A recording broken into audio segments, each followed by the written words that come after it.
Welcome, seekers of mystery and revelation. You're about to embark on a captivating journey, one that transcends the boundaries of reality and imagination to reveal the hidden truths at the core of our words.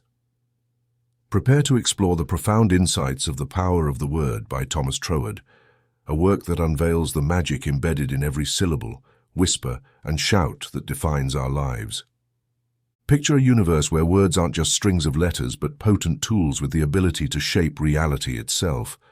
In this realm, every word carries the power to create, transform, and unleash unseen forces that influence our destiny.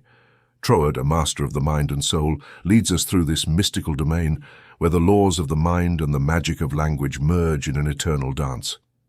Together, we'll decode the mysteries of language with near-alchemical precision, revealing how our words, infused with intent and energy, hold the key to unlocking doors once thought sealed forever. As we move forward, we'll discover how to harness the inherent power of each expression, learning how our beliefs and thoughts, reflected in our speech, manifest in the world around us. Thomas Troward offers us a vital guide, showing that words are far more than tools for communication. They are creative forces that reflect our essence and our connection to the universe. We'll explore the foundational principles of mental and spiritual laws, discovering how the patterns of our minds influence the reality we experience. So settle in, adjust your headphones, and prepare for a journey that will not only deepen your understanding, but elevate your perspective on life itself. The power of the word is more than just a text. It's an invitation to awaken the inner magician in all of us, to recognize how our words can be the catalyst for a richer, more vibrant existence. Let the adventure begin. How one recognizes a friend does not depend on the number of years we have known them. Friendship cannot be bought or sold, much less accumulated through acts of gallantry, flattering phrases, or courtesies. In reality, it is all this and much more. Few are granted the privilege that one day, an unknown filled with the virtues of friendship enters their life. They appear unannounced, present no letter of introduction, and have no mutual friends. Suddenly and silently they emerge from the shadow of material concerns and spiritual darkness to step into the light of intimate friendship, like an image projected on an illuminated screen. But unlike the spectral image, they are a reality we recognize immediately, and the radiance of the communion that infuses their words, thoughts, and actions contains the essence of a long companionship. Unfortunately, there are very few of these brilliant messengers of God encountered in the pilgrimage of life. However, Judge Troward was one of them, and thousands of people who mourn his departure today will never doubt it. Those whose closest contact with him has been reading his books mourn him as a friend, though slightly less than those who heard him from the podium, for no book has better expressed the author himself with the same simple clarity and kind humanity.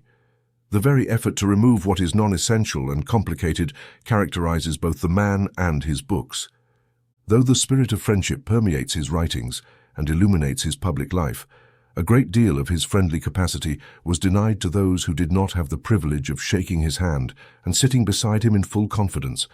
It was only in the intimacy near the fireplace that he revealed his innate modesty and simplicity of character. There, he showed the richness of his mind, abundant in resources, prepared by nature and long training to logically address the most profound and abstruse questions of life. Here lay the proof of his greatness, his discreet superiority, his humanity, his keen sense of honor, his spirit and humor, his generosity, and all the characteristics of a rare gentleman, a kind philosopher, and a true friend. Judge Troward was granted the logical power to strip a subject of all superficial and concealing verbiage, and to bring to light the jewels of truth and reality with splendid simplicity. This supreme quality, the ability to make simple what is complex, the power to subordinate what is non-essential, gave his conversation, his lectures, his writings, and his personality a direct and charming ingenuousness that both captivated attention and inspired trust and affection. His sincerity was undeniable, no matter how much one might disagree with his opinions. There was never any doubt about his deep faith and devotion to the truth. His nature, free from deception, was beyond any petty suspicions and selfish ambitions. He walked peacefully, wrapped in the majesty of his great thoughts, impervious to the vexations of the world's cynicism. Charity and reverence for the spirit marked his human interactions. Tolerance of others' opinions, kindness, and tenderness were present in each of his words and actions. However, his consideration for others did not paralyze the strength of his will or his power to deliver hard blows to falsehood and error. The search for truth, to which he devoted his life, was for him a sacred inquiry. He defended his principles through his writings and demonstrated this many times, much to the dismay of his most ardent critics. Nevertheless, his urbane manners were an integral part of his spirit and never left him. His work was to create, not to destroy. His philosophy was built upon the foundations laid by his predecessors. No good and true stone found among the ruins of the past was neglected, but was carefully worked into his modern framework of thought, radiant with spirituality, to which he devoted his life. For anyone who has studied Judge Troward and understood the essence of his theory of the universal subconscious mind, as well as Bergson's theory of a superior universal experience beyond the material world, a clear correlation of ideas must emerge. The complex and irrefutable argument that Bergson patiently built through complex scientific research, depth of thought, and crystalline reason leads to the conclusion that man has crossed the barrier of mentality through the impulse of an external pressure superior to himself, but that, through infinite effort, only he, among all earthly beings, has managed to use it superiorly and to his advantage. This well-founded and demonstrated argument in favor of a superlife in the universe finds its highest earthly expression in man. This seems to be the scientific demonstration of Judge Troward's fundamental principle of the universal subconscious mind, this divine, universal, and infinite consciousness he posits as man's subconscious, from which man was created and sustains himself, and of which all physical, mental, and spiritual manifestations are forms of expression. It seems to be the corollary of Bergson's universal life, which this author has demonstrated through patient and exhaustive scientific processes. Judge Troward arrived at the same conclusions through intuition and posited them as the basis of his argument, which he then developed through deductive reasoning. The author was struck by the apparent parallelism between these two very different philosophies and mentioned his discovery to Judge Troward, who expressed a desire to read Bergson, whose writings he was unfamiliar with. A loan of Bergson's creative evolution produced no comment for several weeks until it was returned with a characteristic note. "I did all I could to understand, but I do not know what he is talking about." This remark was characteristic as it indicated his extreme modesty and disregard for exhaustive scientific inquiry. Bergson's scientific mode of expression was unintelligible to his mind trained in intuitive reasoning. The same elaboration and microscopic details that constitute Bergson's grandeur were opposed to Judge Troward's method of simplicity, as the latter did not concern himself with the complexities and minutiae of the creative process. He only cared about its driving force, the universal principles on which it organized and proceeded. Though he was a custodian of truth wherever it was found, Judge Troward was a relentless destroyer of falsehood and hypocrisy. To the submissive minds who accept everything placidly, and to those who prefer to follow well-trodden paths of opinion because they are popular, he might appear as an irreverent iconoclast seeking to uproot dogma and overturn existing beliefs. This view of Judge Troward's work could not prevail among those who had studied his teachings. His reverence for the fundamental truths of religious faith was deep, and anyone studying his writings will attest to the great constructive value of his work. A foundation on an ancient base, a new and nobler structure of human destiny, solid in its simplicity and beautiful in its inherent grandeur. But for Judge Troward's wide circle of friends, he will be remembered as a glorious master. In his magical mind, the unfathomable revealed its depths and the limitless its restrictions. Metaphysics acquired the simplicity of the tangible, and man himself occupied a new and more worthy place in the cosmos. Not only did he perceive everything with clarity, but he also possessed that quality of mind, even rarer than deep and clear perception. The expression and exposition that can draw another less informed mind along with it in the current of its understanding to a logical and comprehended conclusion. In his books, lectures, and personality, he was ready to take the student by the hand and, with perfect simplicity and kindness, walk and talk with him about the deepest mysteries of life, including death, and shed the brilliant light of his wisdom on the dark and difficult problems that torment sincere but rebellious minds. His artistic nature found expression in brush and canvas, and his great love for the sea was reflected in beautiful marine sketches, But while painting was his recreation, his work was to seek the truth, even when it hid under any disguise. His life enriched and expanded that of many others, and all who knew him will understand that by helping others, he achieved what he most desired: knowledge. For him, it had value only to elevate humanity to a higher spiritual appreciation and a deeper understanding of God's purpose and man's destiny. He was a man who sought neither a place, nor rest, nor to rule. He walked daily with God, his willing feet shod in swift service. A soul eager to serve the human race illuminates the mind and fills the heart with grace. Hope blooms where those feet have left their traces. Paul Derrick, Chapter 1, Some Facts in Nature. If asked what the difference is between the thinking of this generation and that of the previous one, I would be inclined to say that it is the realization that thought is a power in itself. It is the greatest force in the universe which directs the others. This idea seems to be, as the French say, in the air, and it expresses very well the state of the situation. The idea is spreading rapidly across many countries and social classes, but it is still very much in the air. To a large extent, it is vague and nebulous, and therefore does not lead to the practical results, whether on an individual or collective level, that one expects from it. We are like some amateurs who want to paint finished pictures before having studied the elements of art, and when they see an artist effortlessly doing what they vainly attempt, they regard him as a person specially favored by Providence, rather than recognizing their own lack of knowledge. Thought is the great power of the universe, but to put it into practice, we need to understand the principles by which it operates. It is not a mere indefinite and vaporous influence floating around us and subject to no known law, but it follows laws as inflexible as those of mathematics, while allowing unlimited freedom to the individual.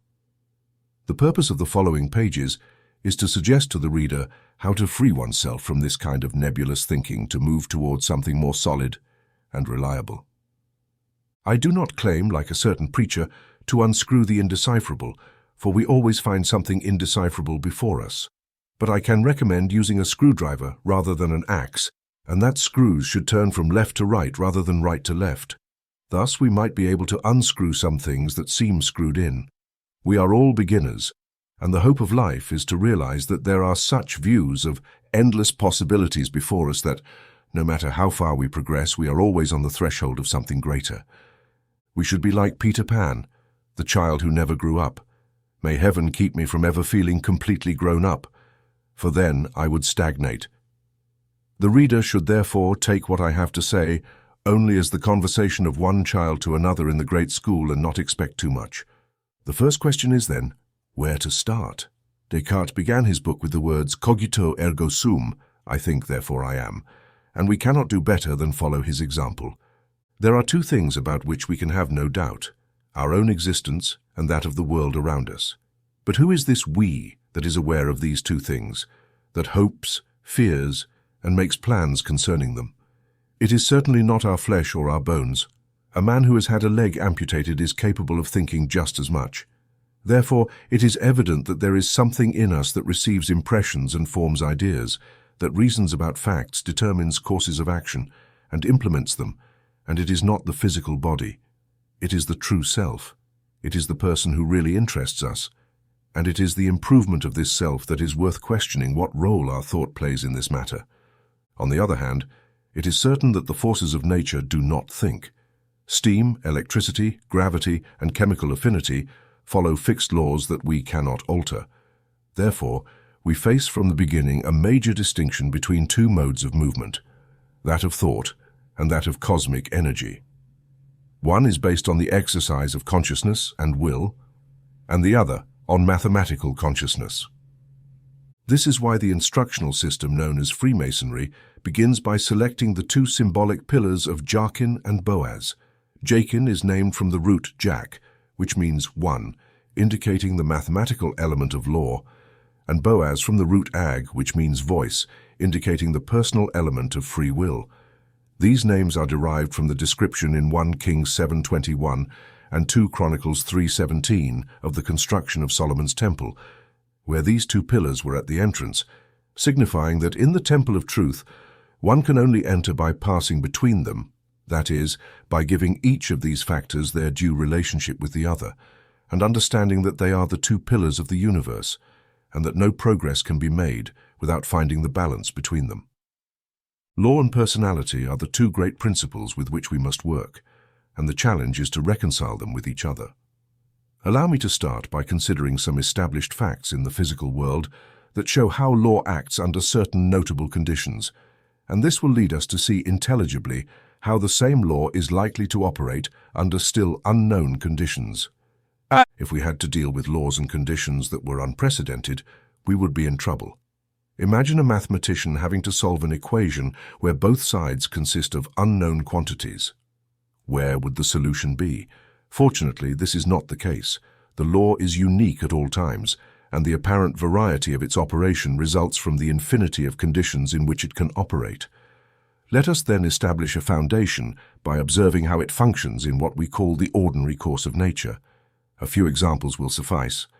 Just over a generation ago, it was assumed that the analysis of matter could only reduce it to around 60 primary chemical elements, which, in various combinations, produced all material substances. But it could not explain how so many different elements came to exist. Each seemed to be an original creation, and there was no explanation for that. But now, as the rustic doctor says in Molière's play, The Doctor in Spite of Himself, Monsieur Purgeon says that all the humours are in the blood. Modern science has demonstrated that any type of chemical atom is composed of particles of an original substance that seems to pervade space and has been named ether.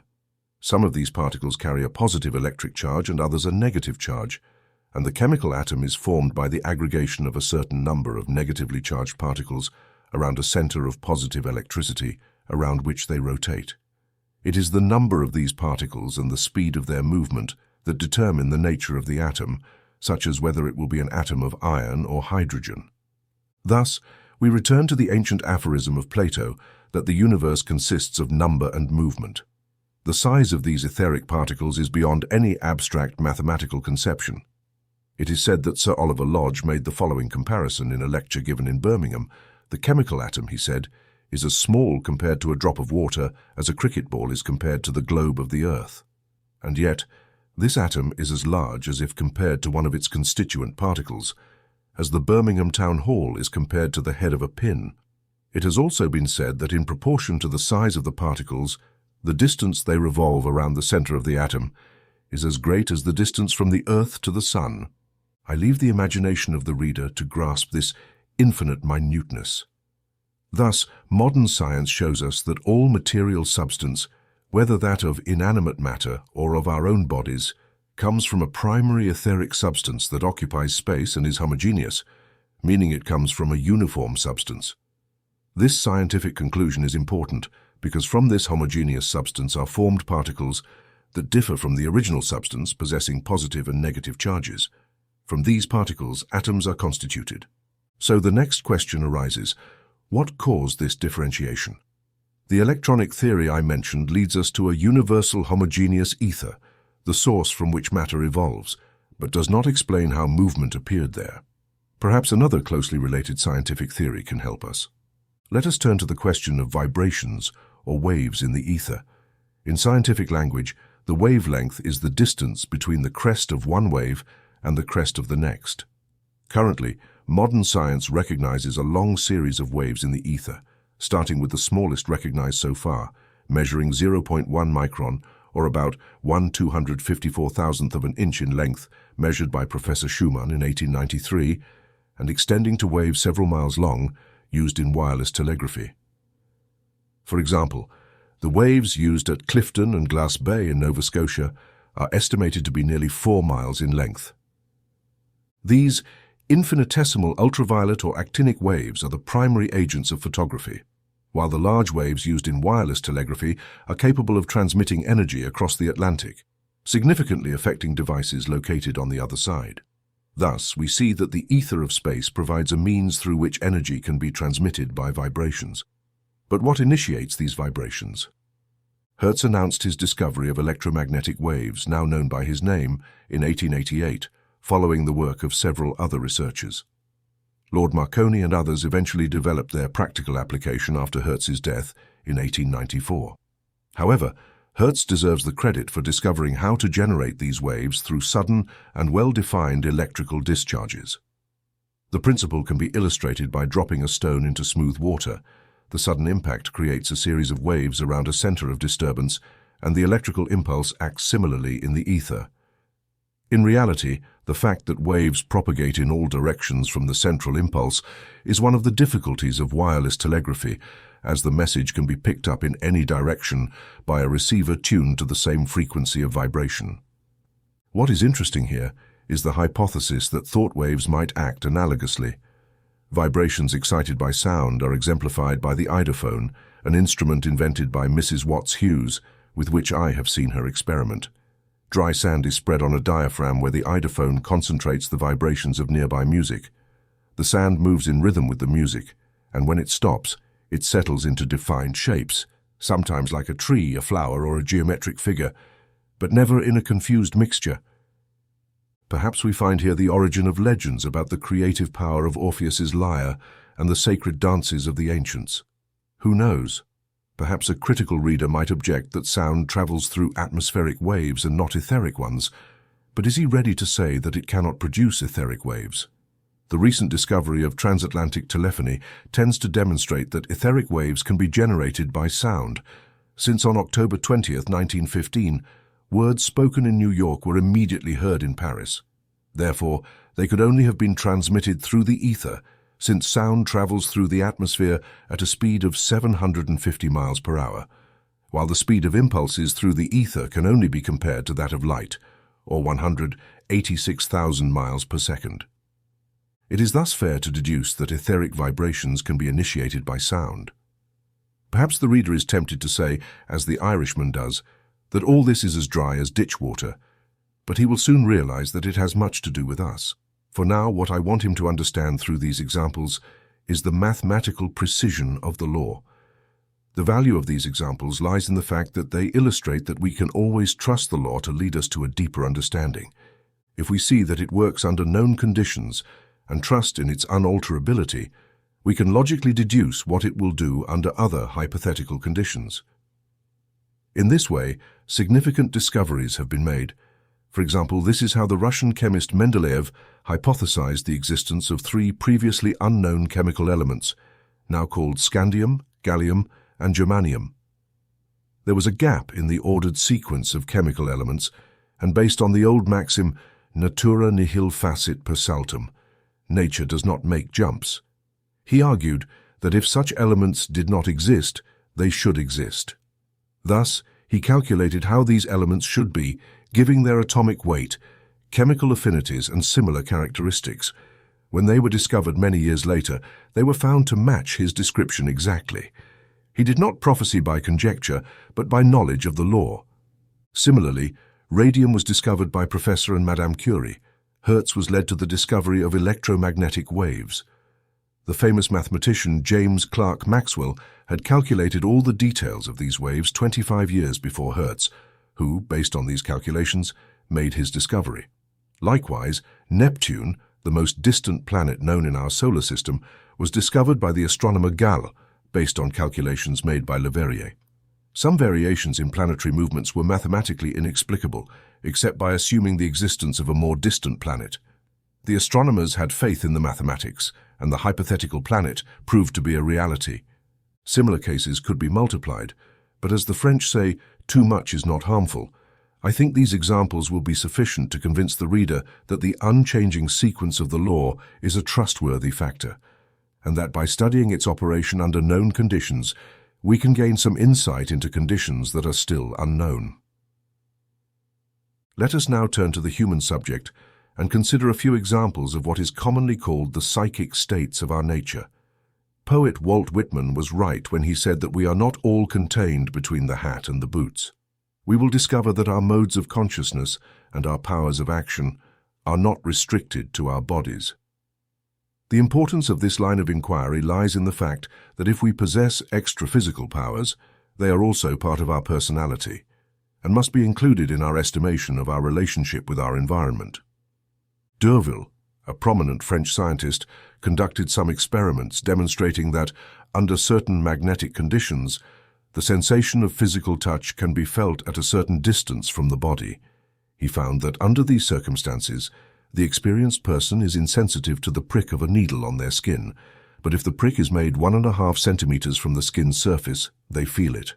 Again, at about 5 centimeters from this point, they feel the needle on their skin, but are insensitive to it in the space between these 2 points.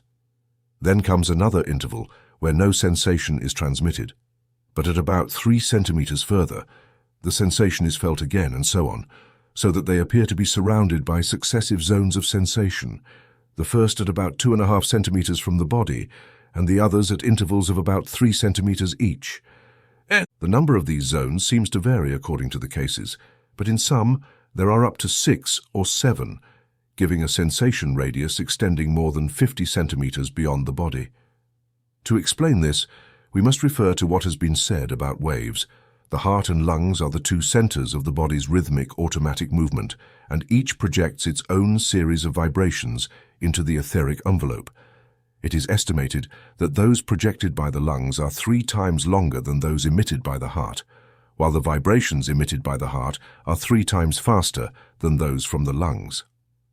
As a result, if the 2 series of waves start together, the crest of every third wave of the faster shortwave series will coincide with the crest of one of the long waves of the slower series, while the intermediate short waves will coincide with the trough of one of the long waves. Now, the effect of this crest of one wave exceeding the other in the same direction is to elevate both together at this point into a single wave of greater amplitude or height than that of the original waves taken separately. If the reader has the opportunity to study the flow of waves on the beach, they will see this. Therefore, when the faster etheric waves reach the slower ones, they combine to form a larger wave, and it is at these points that the sensation zones occur. If the reader draws a diagram of 2 wavy lines moving along the same horizontal line, and proportioned so that the crest of each large wave coincides with the crest of every third small wave, they will understand what I mean. And if they remember that the troughs of the large waves neutralize the rises of the smaller ones, and that since this double series starts from within the body, the surface of the body just reaches one of these neutralized points, they will understand why the sensation is neutralized at that point, and why the successive sensation zones are double the distance of the first one on the surface of the body. This happens because the surface of the body cuts the first large wave in half, so that only half of this wave occurs outside the body. This is the explanation given by D'Arsonval, and it offers another example of this principle of mathematical sequence. It seems that under normal conditions, the double series of vibrations extends over the entire body, so that all parts are equally sensitive to touch.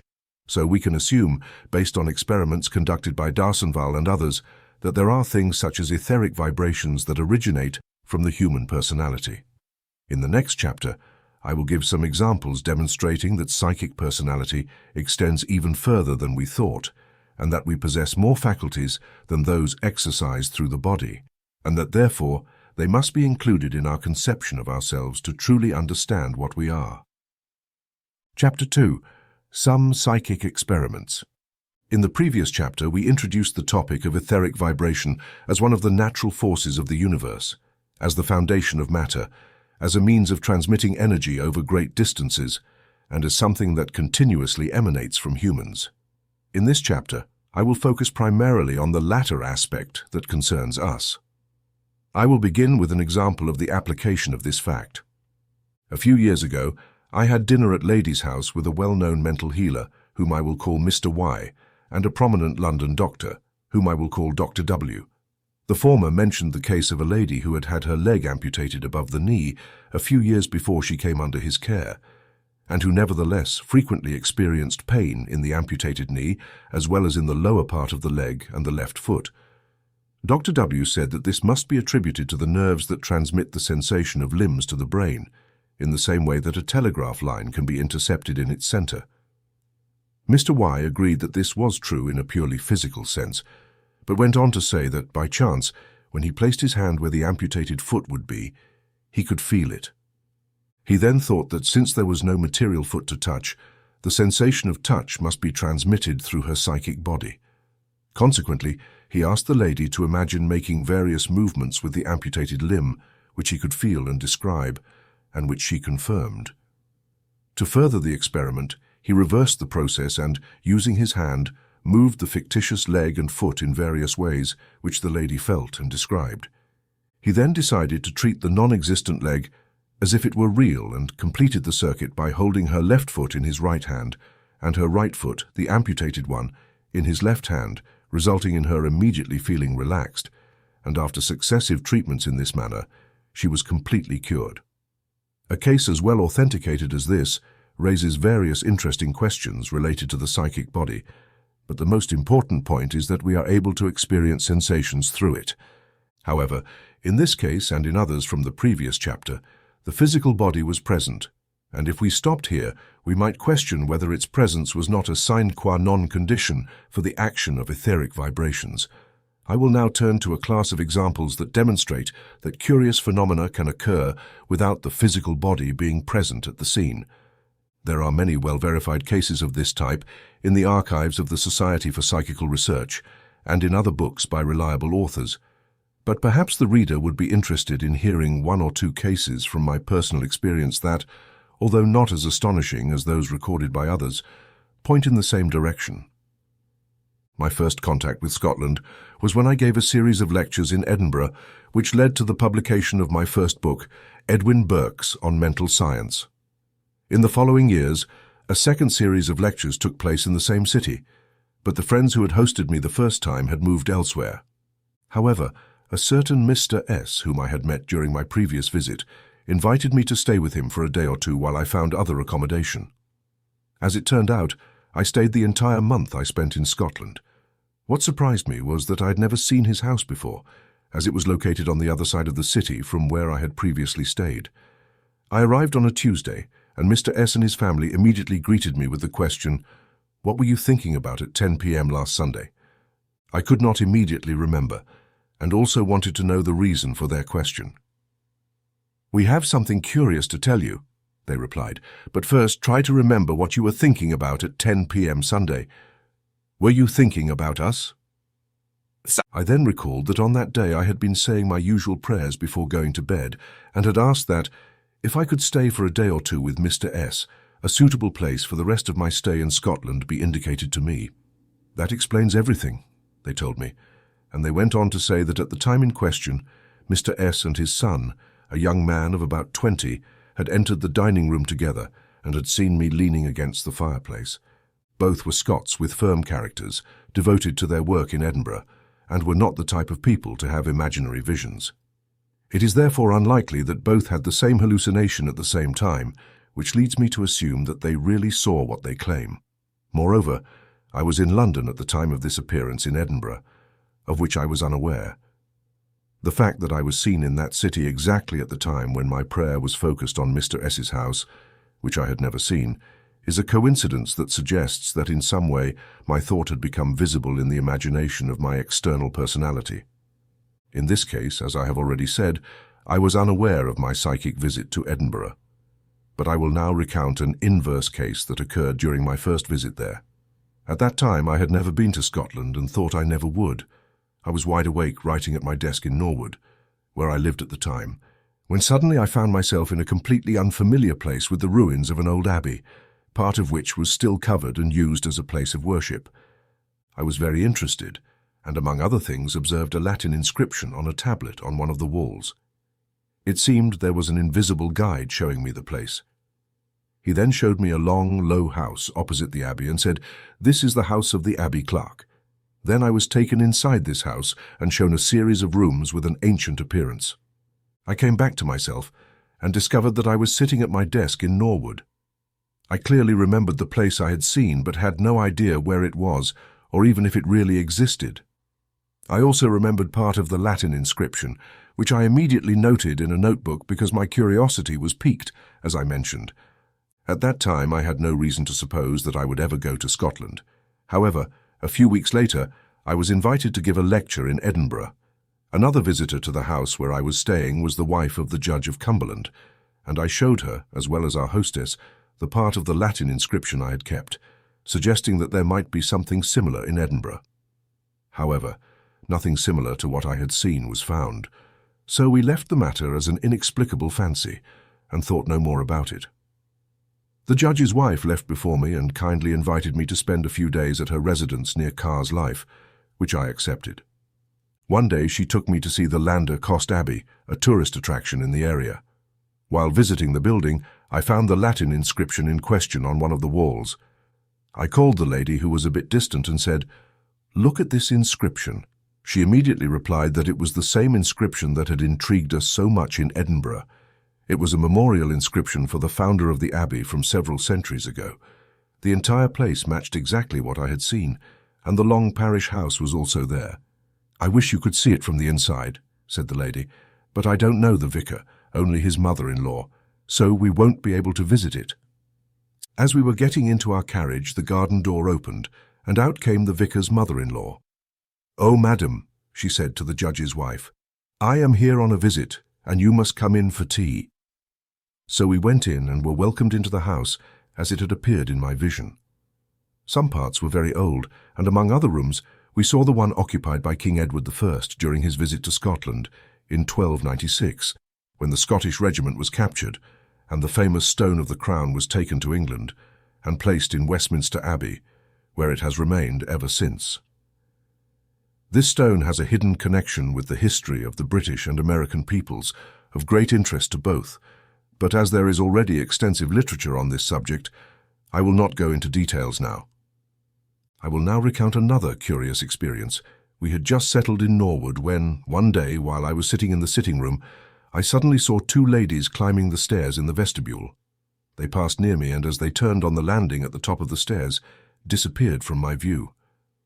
They seemed as real as anyone I have ever seen in my life. One of them was a robust lady with a rather flourishing complexion, apparently aged between 45 and 50, wearing a silk blouse with fine white and purple stripes.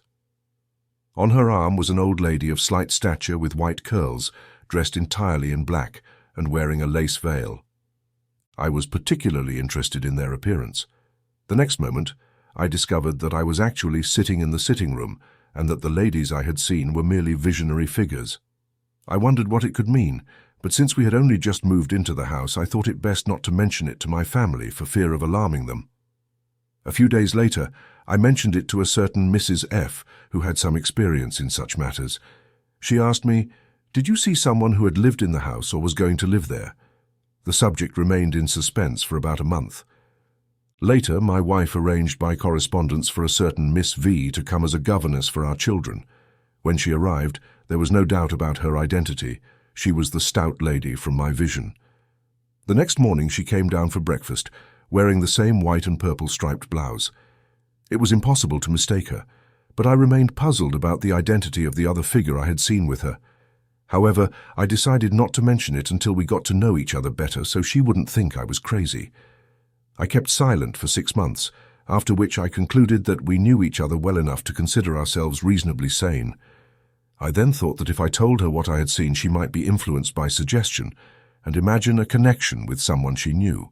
So I started by asking if she knew anyone matching the description, and I would provide the reason later. I took the opportunity to ask her if she knew anyone of that sort, describing the figure with as much detail as possible. Her look of surprise grew as I went on, and when I finished, she said with astonishment, "Mr. Drower, how could you have seen my mother? She is a disabled person, and I am sure you have never seen her, yet you described her with great accuracy." I then told her what I had seen. She asked what the explanation could be for her appearance, and the only explanation I could offer was that I assumed she was looking for a position and had made a preliminary visit to see if it suited us, and that, as is natural, her mother had been interested in her well-being. Perhaps the reader will wonder about the reality of these experiences. Well, there is nothing to it, just as there is nothing to my psychic visits to Edinburgh and Lanercost Abbey. These events appear to be simple, natural facts which, although sometimes linked to premonitions of varying importance, are not necessarily so. They testify to the functioning of certain faculties that we all possess, but about which we know very little in terms of nature. It is noteworthy that, in the first of these 3 cases, I was the person seen, though unknowingly. In the last, I was the perceiver, but the people I saw were unaware of their visit. And in the second case, I was aware of my presence in a place I had never heard of, and visited later. In 2 of these cases, The people making the psychic visit were not aware of having done so, while in the third, a memory of what was seen was retained. But all three cases share the fact that the psychic visit was not the result of a conscious act of will, and that the psychic action occurred at a great distance from the physical body. To support this view, I will cite another experience. It was around the year 1875, when I was a young assistant commissioner in Punjab, that I was ordered to proceed to the small station of Akapur. I took possession of the assistant commissioner's bungalow on the night of our arrival.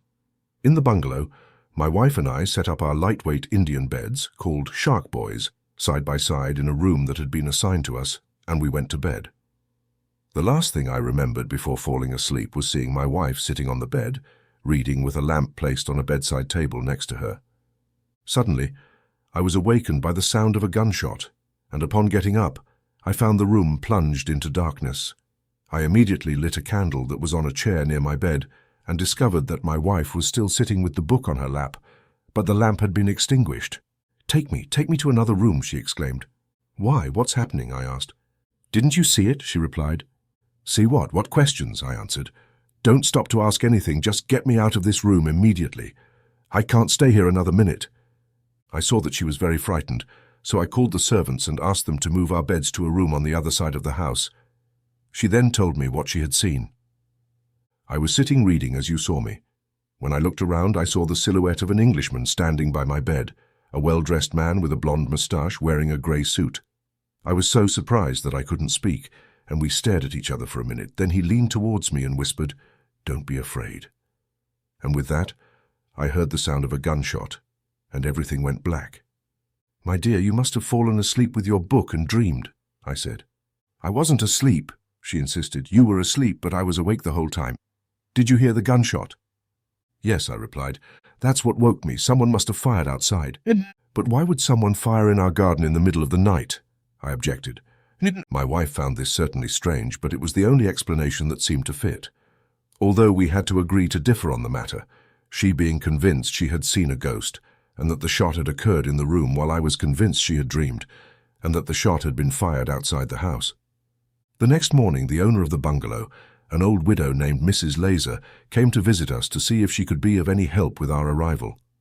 After thanking her, my wife said, "I suppose she will laugh at me, but I can't help telling her that there is something strange about the bungalow." And she recounted what she had seen. Instead of laughing, the old lady seemed increasingly serious as the story went on. When she finished, she asked to see exactly where the apparition had been seen. My wife took her to the indicated spot, and upon seeing it, the old Mrs. Lacher exclaimed, "This is the most wonderful thing I have ever heard." 18 years ago, my bed was in the same spot where yours was, the night I was lying, too ill to move, when my husband, whom you described so accurately, stopped where you saw him and killed himself with a gunshot. This statement from the widow convinced me that my wife had indeed seen what she said, and had not dreamed it. This experience led me to further investigations into the nature of such events, resulting in a considerable number of so-called ghost cases being acknowledged in the testimonies of people whose truthfulness and judgment would be indisputable in any other matter. It is often said that no one has ever seen a ghost, only those who have heard about another's apparition. I can completely contradict this, having met many reliable people who have recounted apparitions they have personally witnessed. To conclude, I can mention that about 20 years later, I was telling this story to Colonel Fox, who had known the unfortunate man who had committed suicide, and he said to me, "Do you know what the man's last words to his wife were?" I replied that I did not. "The same words he said to yours," Colonel Fox replied. This is the story I reference in my book, Biblical Mystery and Meaning of the Bible, as the story of the ghost I did not see. I am not attempting to offer an explanation on this subject, but am limiting myself to presenting the facts as they occurred, and the reader must form their own theory on the matter. The reason I mention this story here is that, in this case, there could be no question of the physical body contributing to the psychic phenomenon, since the person seen had been dead for almost 20 years. By associating this fact with the distance from the physical body at which the other mentioned cases occurred, I believe there is a very strong presumption that psychic powers can act and do so independently of the physical body, although this does not mean they cannot also function in conjunction with it. On the other hand, A comparison of this case with the previous ones sheds no light on the important question of whether the deceased is aware of the action that the perceiver sees, or if what is seen is like a kind of photograph imprinted in the atmosphere of a particular place, visible only to certain people who can perceive etheric wavelengths that are beyond the range of the single octave that forms the solar spectrum. It reveals nothing about this issue, as in the case where Mr. was seen in Edinburgh and in the case of Miss V and her mother being seen by me in Norwood. Neither of us was aware of being in those places, while in the case of my psychic visit to Lanercost Abbey and other similar experiences I have had, I was aware of having seen the locations in question. The evidence suggests both possibilities, and therefore it can only be concluded that there are two modes of psychic action, one in which the person projecting this action, whether voluntary or involuntary, experiences the corresponding sensations, and another in which this is not the case. However, I cannot offer any criteria allowing the observer to distinguish between the two with certainty. It seems that cases like the ones I've mentioned point to ranges of etheric action beyond those recognized by physical science. However, the principle seems to be the same, and that's why I took modern scientific theory of etheric vibration as a starting point. The universe is a whole, and the laws of one part cannot contradict those of another. Therefore, the explanation of these strange events does not deny the well-known laws of nature on the physical plane, but questions whether these laws extend beyond it. That's why I emphasize the mathematical aspect of things and have cited examples where several discoveries were made by following the sequence indicated by already popular laws, which allowed us to fill gaps in our knowledge that would otherwise have seriously hindered our progress. Just as Yashin assists Boaz, the invariable nature of the law, far from limiting us, becomes our ally if we allow it. I believe, therefore, that the scientific idea of ether as a universal medium permeating all space and matter will help us see that many so-called supernatural phenomena must be attributed to the action of known laws operating under still unknown conditions. Thus, when faced with strange phenomena, a knowledge of the general principles involved will show us where and how to seek an explanation.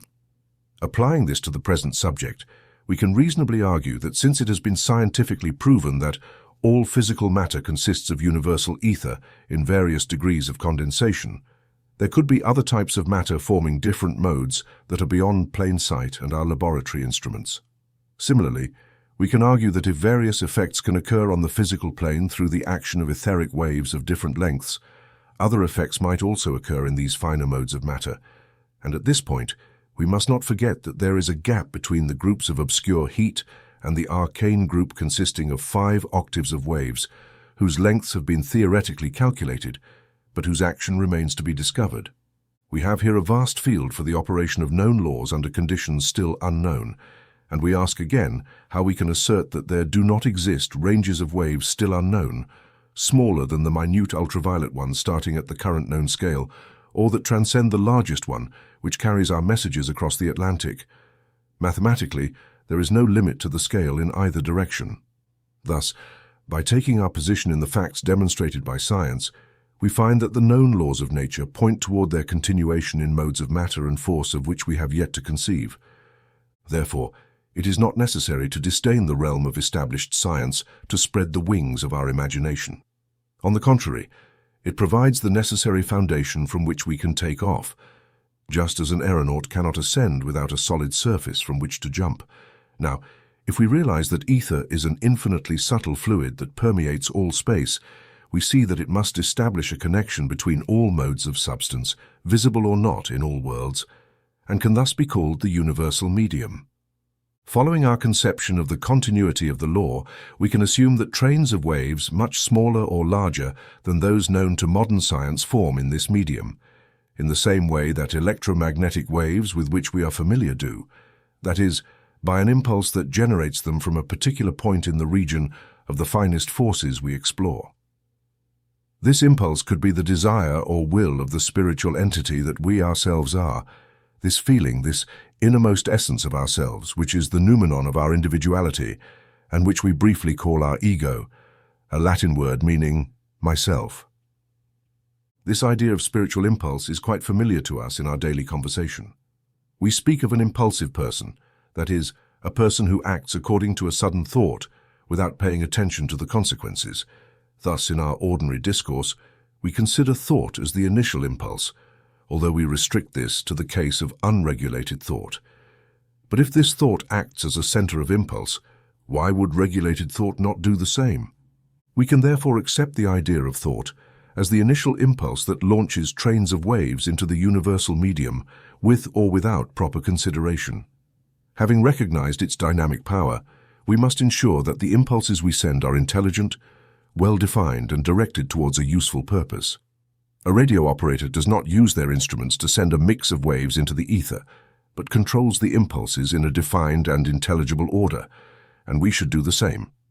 Based on everything that has been mentioned, we can imagine the ego's desire as the beginning of a train of waves in the universal medium, which manifest correspondingly when they reach their destination. Just as electromagnetic waves can propagate everywhere, like ripples spreading when a stone is thrown into a pond, they will only take form where there is a corresponding receiver. This is what, in the language of electrical engineers, is called resonance, being tuned to the same frequency of vibration. And undoubtedly, it is for a reason like this that we sometimes experience what seem to be inexplicable feelings of attraction or repulsion towards different people. This also seems to provide a key to telepathy, hypnosis, and other related phenomena. If the reader wonders whether thought is capable of generating impulses in the etheric medium, I refer them to the experiment mentioned in Chapter 14 of my Edinburgh lectures on mental science, where I describe how, by operating with Dr. Varaduk's ellipsometer, I observed the needle moving through a greater or lesser arc of the circle in response to my mental intention to focus more or less force on it. You might say that the difference in the needle's movement depended on the amount of magnetism emanating from me, not to mention other known forces such as heat, light, electricity, etc. Well, this is precisely what I propose. The difference in the intensity of the magnetic flux was caused by my intention to vary it, so we return to mental action as the center of impulse from which the etheric waves were generated. If such a demonstration can be achieved on the plane of purely physical matter, why should we doubt that the same law operates in the same manner concerning these finer modes of substance and the broader ranges of etheric vibrations? Starting from the basis of recognized physical science and the law of continuity, with an ordered sequence, the occurrence of what, for lack of a better term, we call occult phenomena, requires an explanation. Before moving on to more practical generalizations derived from the suggestions in this chapter, I would like to mention a common objection raised by skeptics. They ask why apparitions are always seen in darkness, and then answer their own question by suggesting that it is because superstitious people become nervous in the dim light and imagine many things. They then mock and think they have solved the problem, but it is not so simple, as there are not only many well-documented cases of apparitions occurring during the day, but also scientific facts showing that if we are correct in explaining such events through etheric action, this action occurs more readily at night than in the presence of sunlight. In early 1902, Marconi conducted some experiments aboard the American transatlantic liner Philadelphia, which revealed that, although it was possible to transmit signals over a distance of 1,500 miles at night, it was impossible to transmit them beyond 700 miles during the day. This was also noted by Lieutenant Solari of the Italian Navy, who had been entrusted with the Carlo Alberto by order of the King of Italy in 1902 to conduct research on wireless telegraphy. Summarizing the points he considered completely established by his experiments aboard this ship, he mentions among other things that sunlight has the effect of reducing the power of electromagnetic waves, and that, as a result, a greater force is required to produce a given result during the day than at night. Thus, this is one reason why we might see more supernatural apparitions, as we call them, at night than during the day, because they require less force to manifest. At the same time, it has been verified that large magnetic waves covering immense distances act much more strongly in light than in darkness. Could there be something more than a mere metaphorical use of words when the Bible speaks of the power of light to dispel and make disappear the powers of darkness, while light itself is the great power utilizing the forces of the universe on the broadest scale? Perhaps it is nothing more than the continuity of immutable universal principles extending to the mysterious realms of the spiritual world. Chapter 3. Man's Place in the Creative Order. In the previous chapters, we encountered some established facts, all known matter is formed by a primordial universal substance, the ether, that the ether, extending through limitless space, is a universal medium through which force can be transmitted by vibrations, and that these vibrations can be initiated by the power of sound. We have confirmed that these facts are well established by ordinary science, and using them as a starting point, we can begin to speculate about the possible operation of known laws under unknown conditions. One of the first questions we ask is, how did life emerge? On this subject, I can cite two leading scientists. Tyndall asserts that there is no reliable experimental testimony demonstrating that life emerged independently of prior life, and Huxley says that the doctrine of biogenesis, which states that life only comes from life, is currently triumphant. This is the testimony of modern science to the ancient maxim, omne vivum ex vivo, all life comes from previous life. Reflect on this, and you will see that it could not be otherwise. Whatever our theory about the origin of life on the physical plane, whether we consider it to begin in a vivified mud at the bottom of the sea, which we call protoplasm, or in some other way, the question of how life arrived remains unanswered.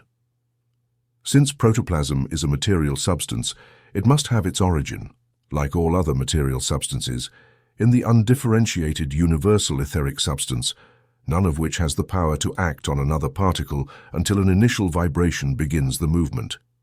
Thus, in any theory, we always return to the same question: what initiated the condensation of the ether at the beginnings of a cosmic system? Whether we consider life as characteristic of organized matter or the energy-defining inorganic matter, we cannot avoid concluding that both must have their source in an original power to which we cannot attribute any antecedent. This is the conclusion reached by all philosophical and religious systems that have attempted to reach the root of the problem, simply because it is impossible to conceive of this living power otherwise, which we refer to when we speak of the omnipotent spirit. The existence of this spirit is not a theological invention, but a logical and scientific theory without which nothing else can be explained. The word spirit comes from the Latin spiro, I breathe, and thus means breath, as in Job 33:4. The Spirit of God has made me, and the breath of the Almighty has given me life. And again in Psalm 33:6. By the word of the Lord were the heavens made, and all their host by the breath of his mouth. At the beginning of Genesis, it is said that the Spirit of God moved upon the face of the waters.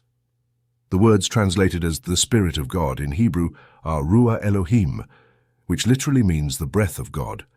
Similarly, the ancient religious books of India describe the Swara, or great breath, as the beginning of all life and energy. The word Ruah in Genesis is notable.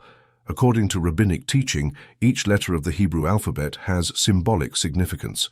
When examining in this way the root from which this word derives, it conveys the idea of expansive movement, which is the opposite of the word hoshek, translated as darkness in the same passage of our Bible, and which also derives from a root conveying the idea of hardening and concentration.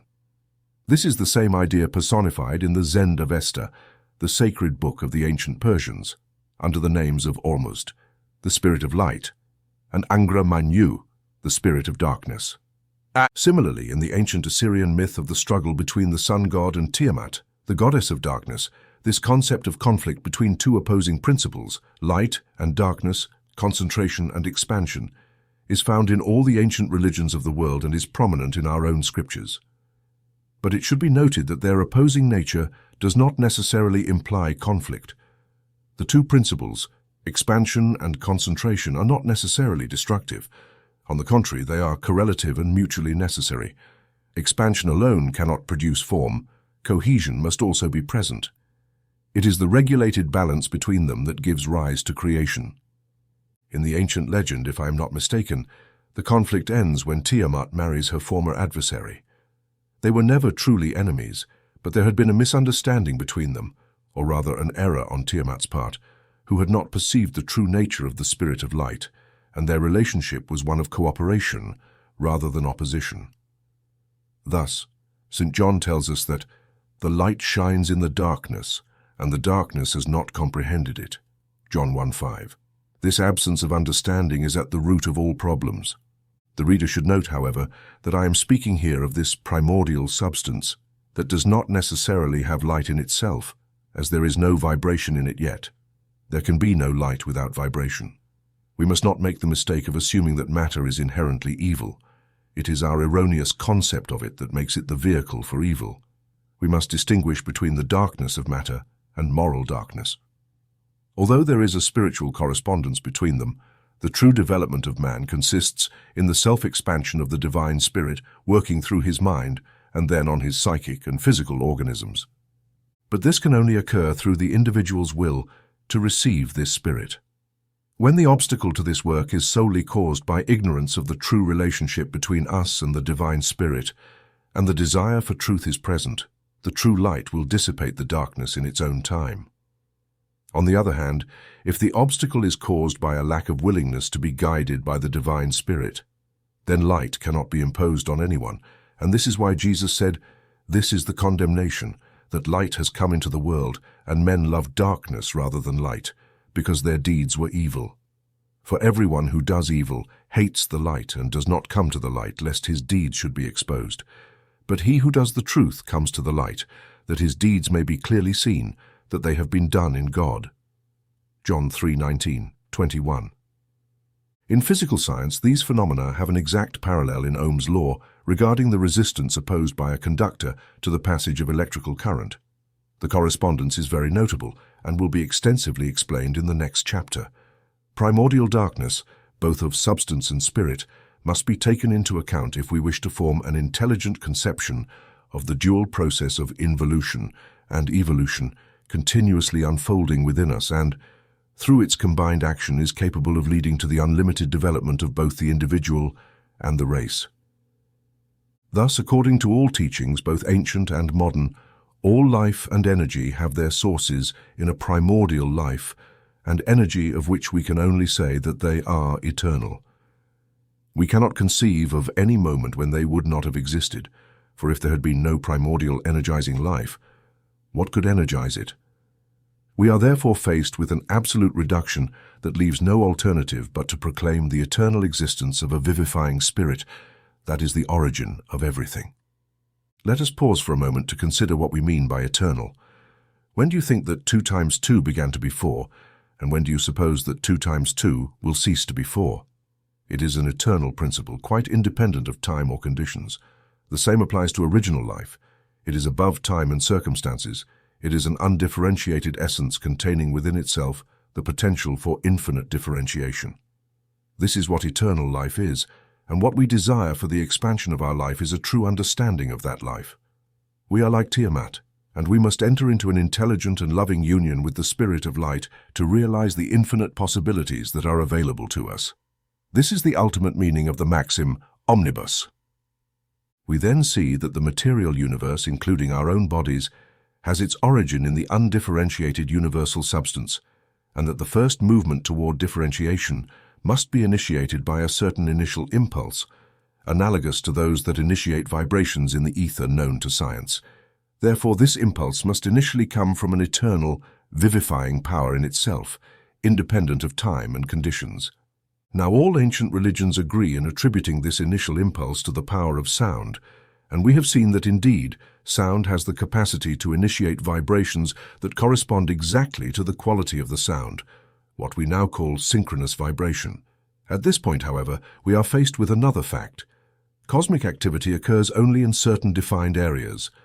Solar systems do not move randomly through space. In other words, the sound that initiates the initial impulse of creation is guided by intelligent selection. Thus, sounds directed by a deliberate intention are equivalent to words, whether in spoken language or Morse code. It is the meaning behind the sound that gives it its significance. This is why the concentration of creative energy in particular areas has been attributed to the word since time immemorial. Ancient sacred texts refer to this selective concentrative power as bak, meaning voice, and it is the root of the Latin word vox, which has the same meaning just as the Greek term logos. The Neoplatonists of Alexandria who followed them also called it logos, meaning the same thing. We are all familiar with the opening verses of the Gospel and the first epistle of St. John, where creation is attributed to the Word. We now know, as a scientific fact, that solar systems have a defined beginning in the rotation of nebulous matter, moving through vast fields of interstellar space, as the great Andromeda Nebula does today. Eons and eons pass before the primary nebula consolidates into a solar system like ours.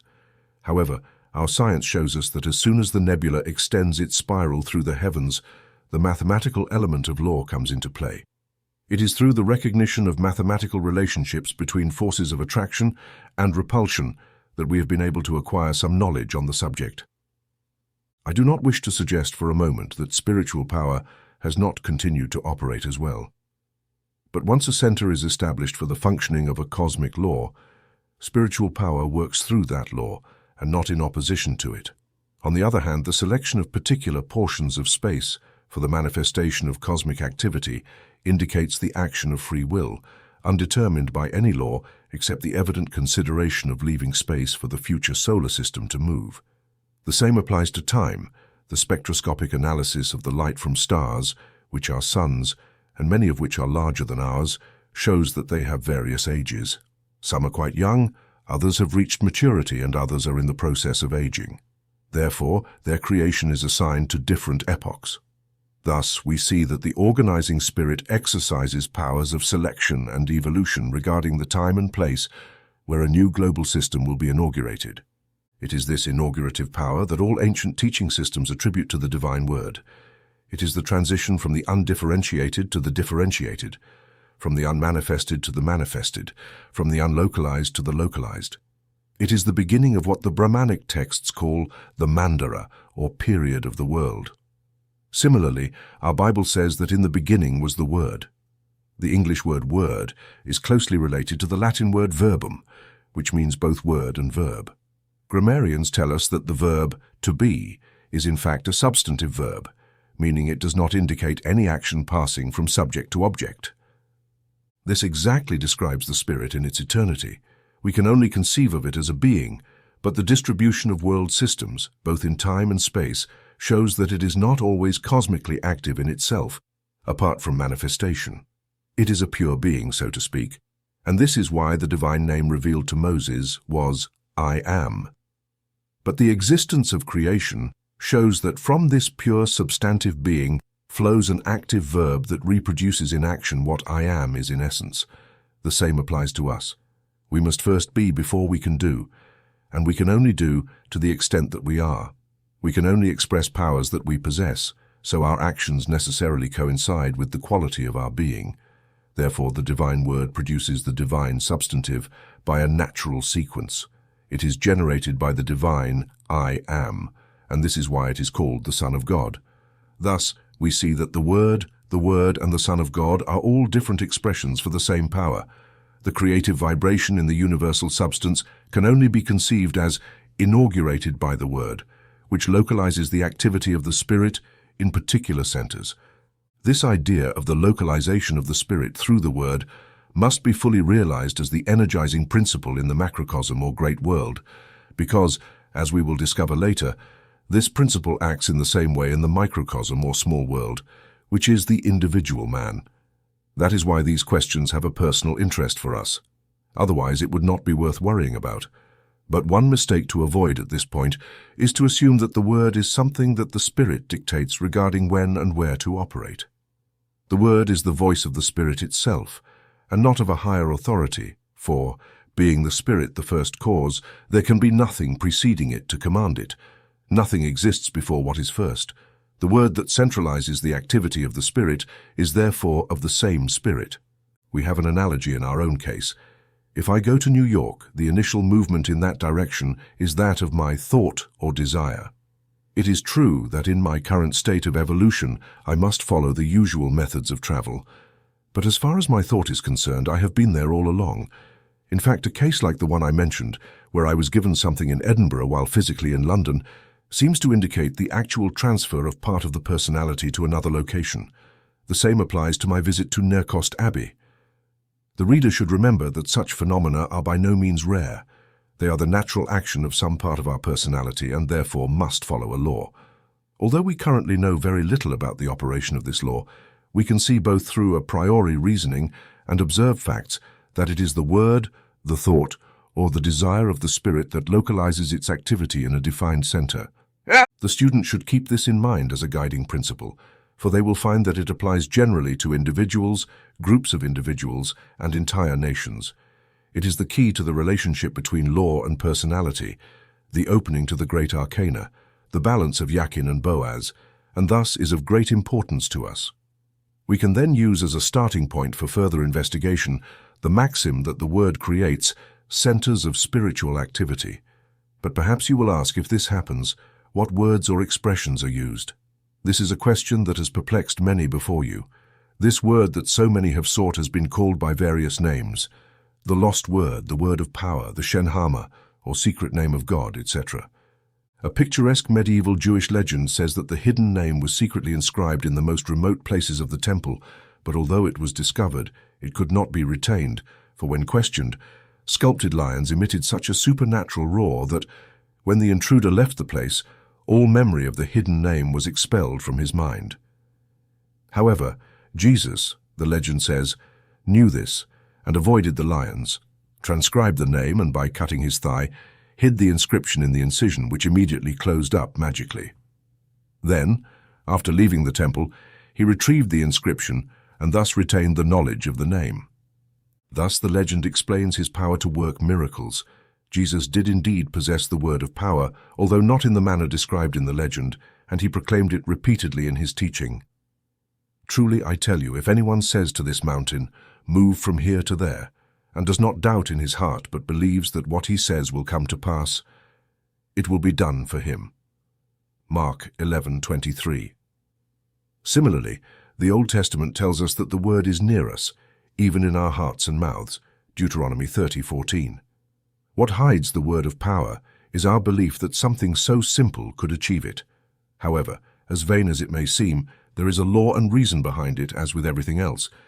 The ancient Egyptians seem to have had clearer ideas about this than we do.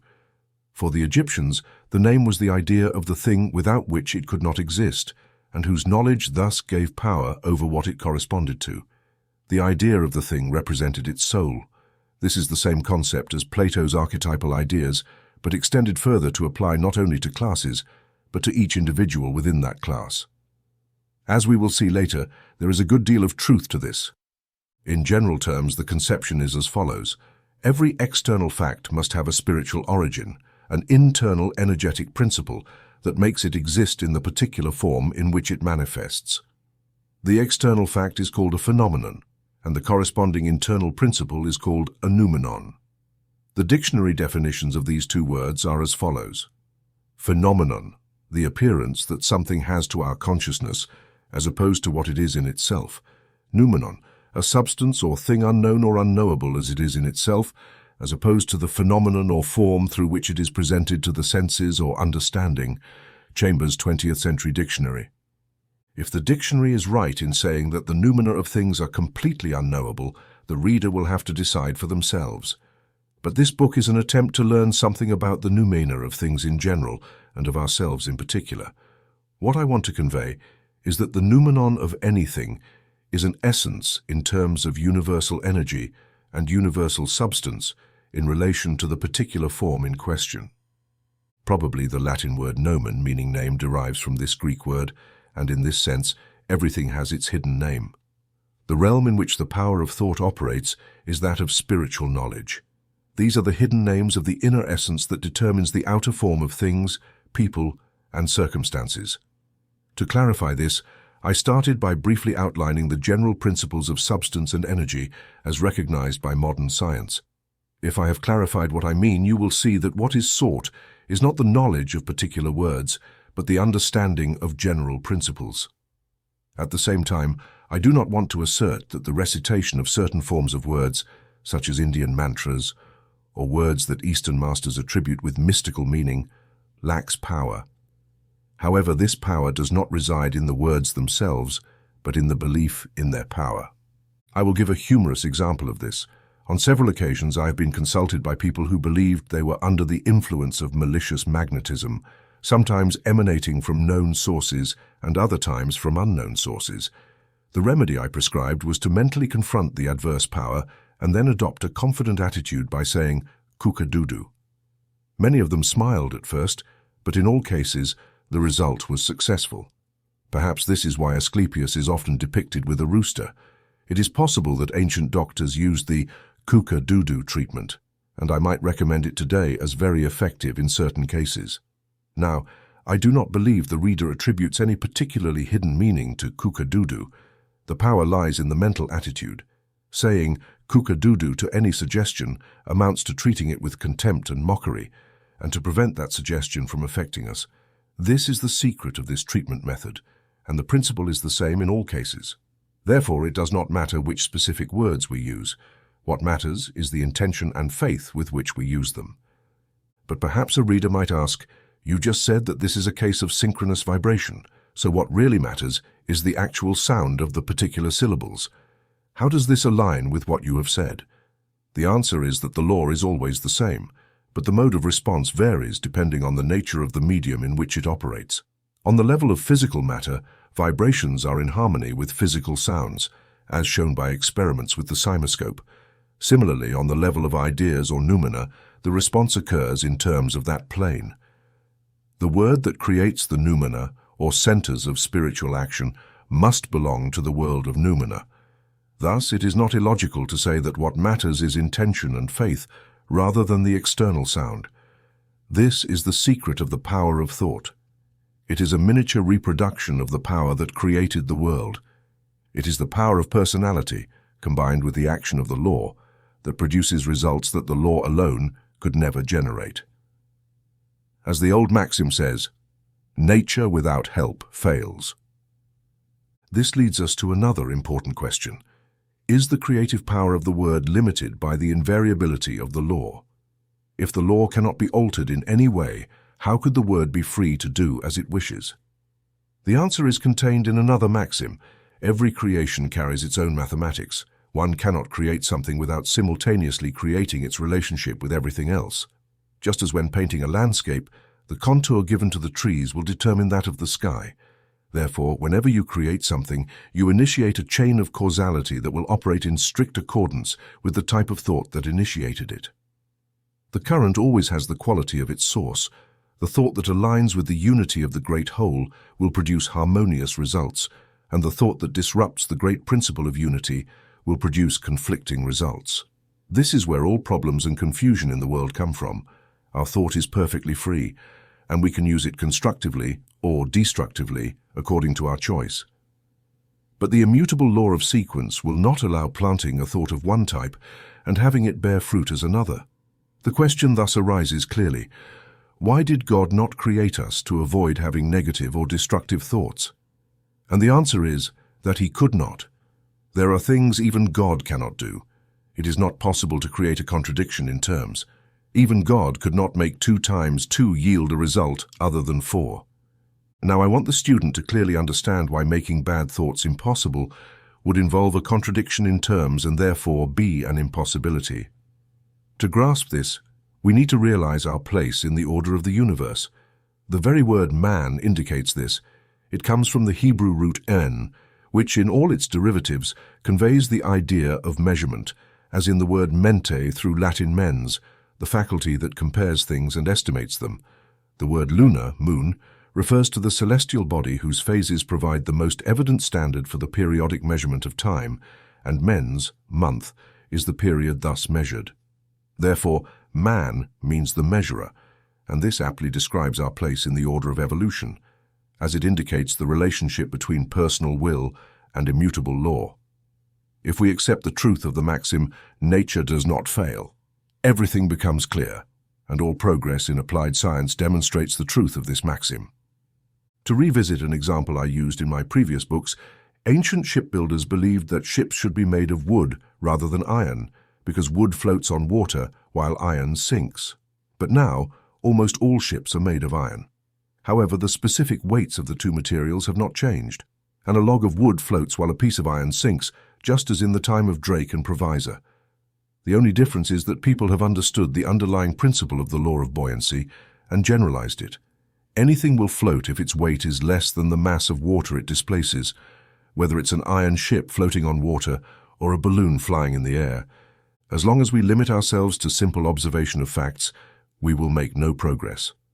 But by considering how these facts behaved under specific conditions, we arrive at a major generalization of the principle, showing that the force in question is capable of previously unforeseen applications if we provide the necessary conditions. This is how all progress in the material realm has been achieved, and according to the principle of continuity, we can reasonably infer that it applies equally to the spiritual realm. We can generalize the entire position as follows. When we first observe the operation of the law under conditions spontaneously provided by nature, it seems to limit us.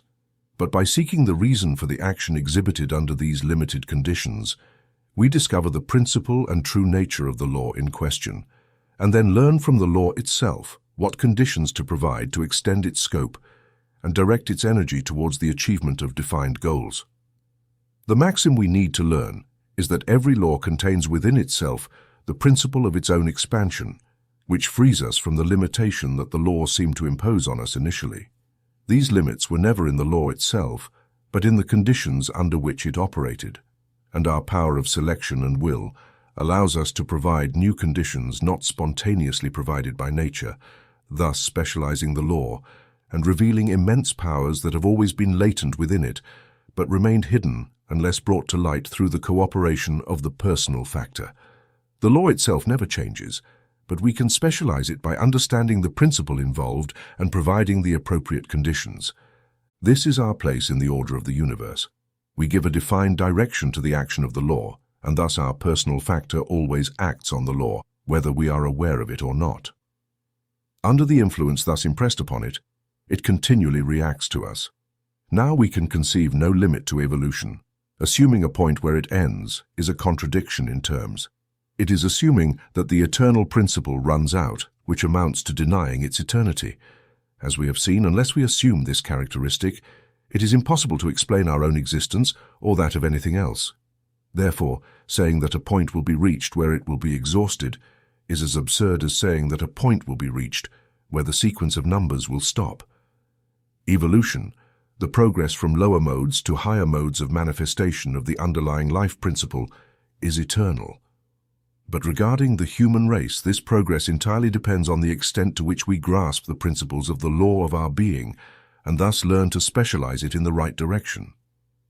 Thus, if this is our place in the universal order, it is clear that we could not occupy it unless we had perfect freedom to choose the conditions under which the law should operate. To move beyond the limitations of the mineral, plant, and animal kingdoms and achieve the status of persons rather than things, we must have freedom of selection and will that also makes us capable of choosing good or evil. The purpose of sound teaching is to help us understand the eternal principles involved in order to imprint our personality onto the law in such a way as to bring forth the infinite possibilities of good that the law, when properly employed, contains. If this could be accomplished by an automatic law, creative wisdom would undoubtedly have designed us that way. That is why St. Paul says, "If a law could have given life, righteousness would indeed have been by the law." Galatians 3:21. Note that the words used are a given law, meaning imposed by an external mandate. But this was not the case. The laws of the universe are cosmic, impersonal, and the infinite possibilities they contain can only be realized through the cooperation of the personal factor. To the extent that we understand the true relationship between Jachin and Boaz, we will be able to enter the temple, whether it be that of our individuality or the limitless universe in which we live. The reason God did not make us mechanically incapable of thinking evil is simply that this very idea implies a contradiction in terms that denies any possibility of creation. This concept leads us to an absurd reduction. We are therefore free to use our powers of personality as we wish, but we must assume the consequences. However, one mistake to which we are all very prone is the incorrect use of will.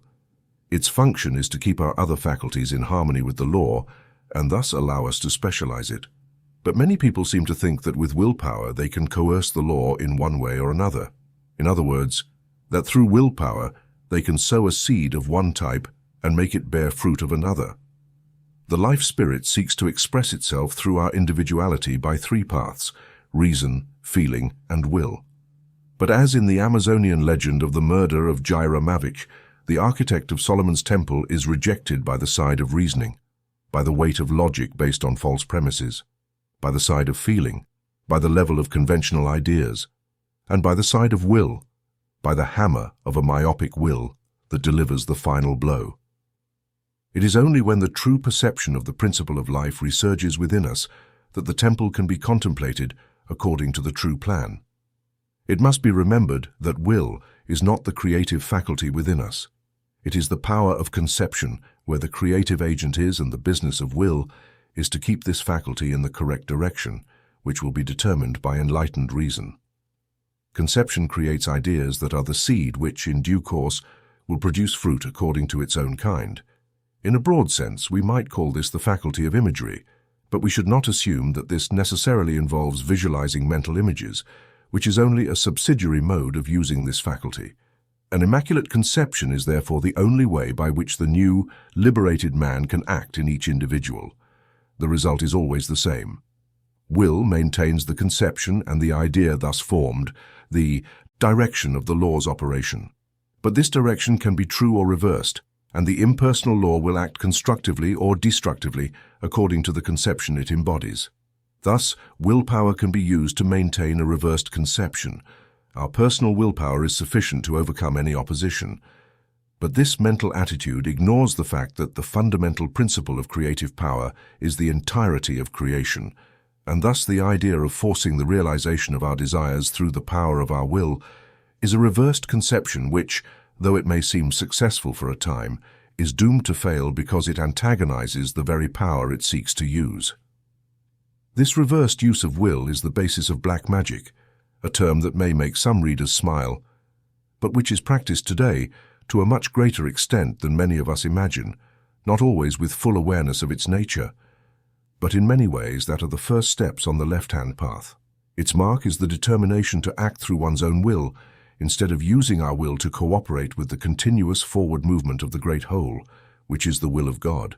This reversed will completely loses sight of the part we are meant to play in the creative order, and thus we lose the development of our individuality and regress instead of advancing. But if we work with the law rather than against it, we will find that our word, that is, our conception, becomes increasingly a word of power, as it specializes the general law in a particular direction. The law will operate exactly to the extent that we first observe it. It is the same in everything. If an electrician attempts to go against the fundamental principle that electric current always flows from a higher potential to a lower potential, he will accomplish nothing with it. But if he observes this fundamental law, there is nothing that electricity cannot do for him in its own domain. In this sense, specializing the general law in a particular direction allows us to establish the principle that the law stems from the word, not the other way around.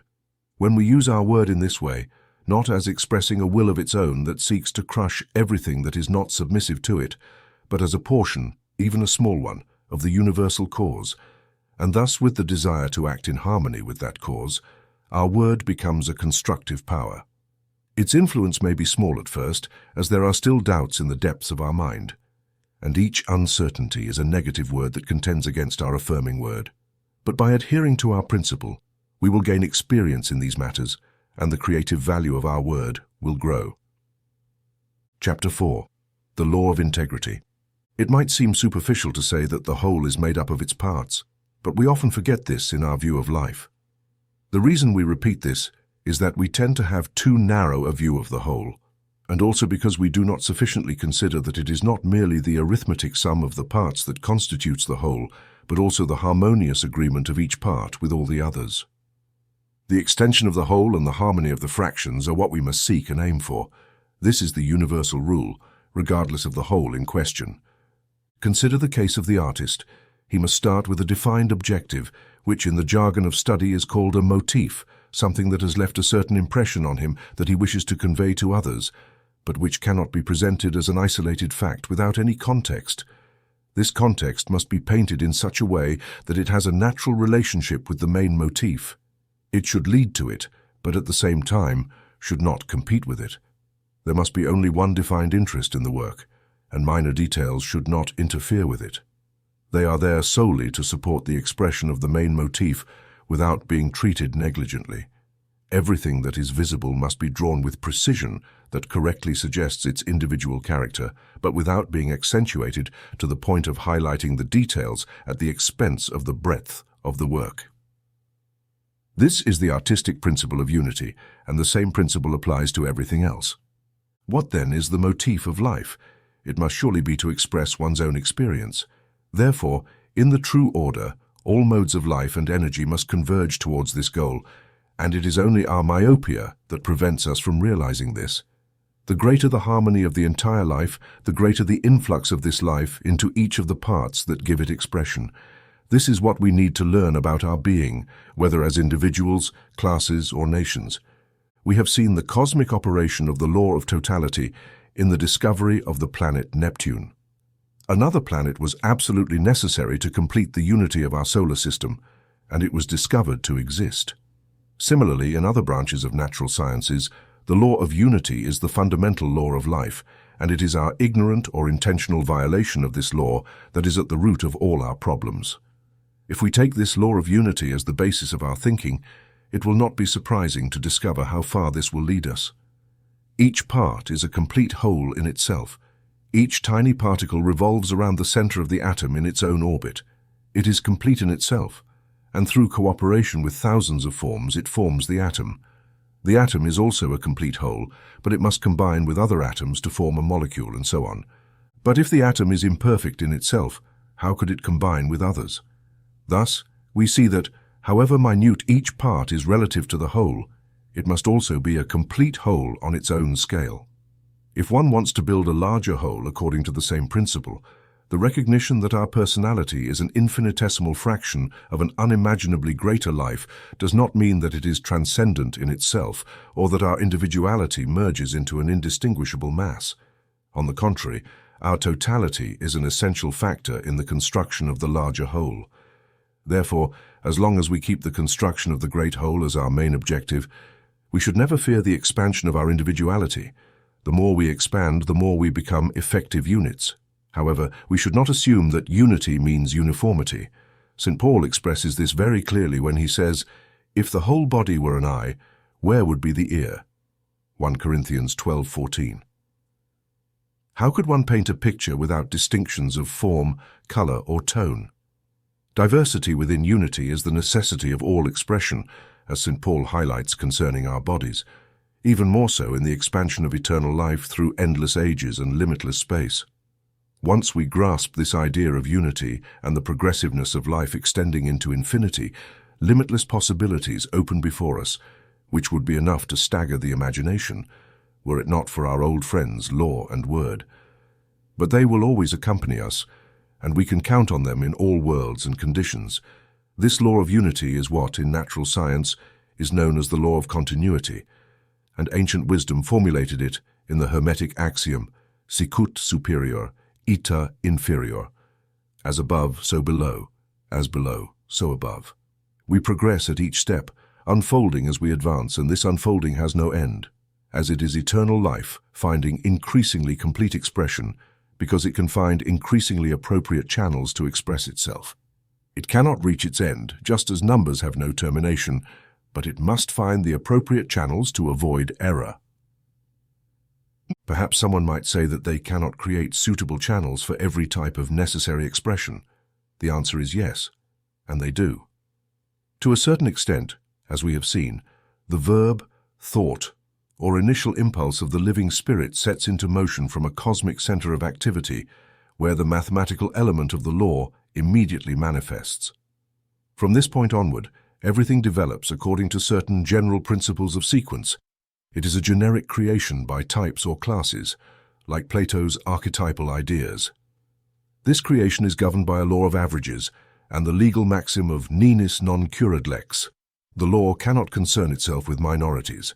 This generic law keeps the class in motion and progresses slowly merely as a class, but cannot account for individuals as such, as Tennyson says in In Memoriam, speaking of nature being so attentive to the type that seems so attentive to the solitary view. This mode of creation reaches its highest level in genus Homo, or the human race. We, as a race, are also subject to the law of averages. The race continues to exist, but from birth, individual life is prone to be truncated in 1,000 different ways. However, in producing man, generic creation has engendered a type with a mental and physical constitution capable of perceiving the underlying principle of the entire creation, that is, of seeing the relationship between the verb and the law. We can conceive that creation extends beyond this. By the nature of this type, every being has the potential for further evolution that will free it from the servitude of an impersonal law of averages, by specializing through the power of the word, that is, by allowing the personal factor to leverage the impersonal factor and thereby unfold the possibilities that can be realized through its unified activities. We have the power to use the verb to specialize the action of the law, not by altering it, which is impossible, but by realizing its principle and allowing it to work under conditions not spontaneously provided by nature, but by our own selection. This capacity exists in all human beings, but the practical application of this capacity depends on our recognition of the principles involved. This is why I began this book by citing examples of the combined work of law and personality in pure physics. Initially, I wanted to convince the reader, based on proven facts, that the law contains infinite possibilities, but these can only manifest through the operation of the human mind. This is where we find the value of the maxim, "Nature without help fails." The more we consider this maxim and the principle of unity and continuity, the clearer it becomes that limitation is not a part of the law itself, but results solely from our own limited understanding of it, and that James is not using a meaningless phrase but stating a logical and scientific truth when he speaks of the perfect law of liberty, James 1:25. What we must do is follow this not with an arrogant self-assertion, but by calmly considering the why and the what of all this. In doing so, we can fortify ourselves with another maxim. The principle is not limited by precedent. When we spread the wings of thought and speculate on future possibilities, conventional-minded people might say we are speaking nonsense, but if asked why, they can only respond that the past experience of all human reason is against you.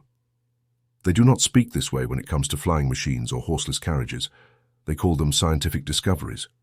But when it comes to the possibilities of our own souls, they immediately impose a limit on the expansion of ideas and do not see that the scientific principle of discovery is not limited to laboratory experiments. Therefore, we should not be discouraged by such arguments. If our friends doubt our mental health, let them.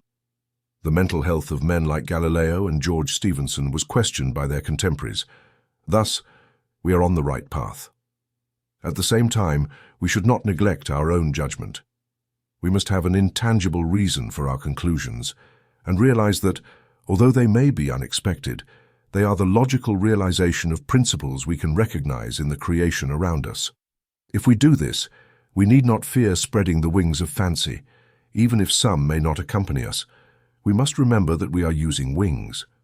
Fancy, in the ordinary sense of the term, really has no wings. It is like a balloon that floats simply at the mercy of any air current that carries it. The possession of wings implies the power to direct our flight, and fancy must become trained imagination. Just as the defenseless balloon was replaced by an aircraft, scientific imagination must also be guided into the world of spiritual causality to become a word of power.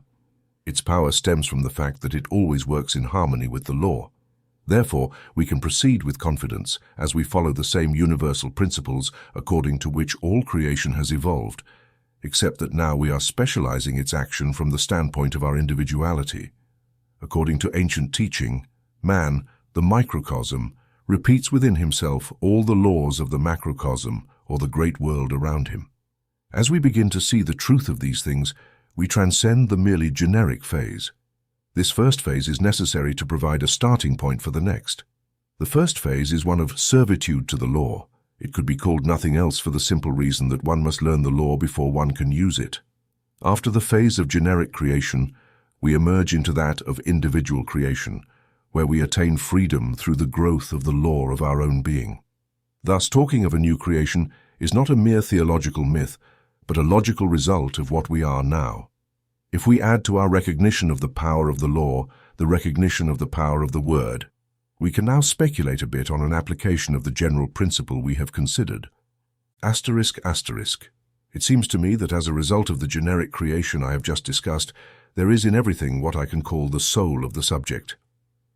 Given that creation by type must have a generic basis of being in the cosmic law, not specific to the individual thing but to the class to which it belongs, it is an adaptation of the cosmic soul for the production of all things belonging to that particular order. Indeed, it is what makes them what they are and not otherwise.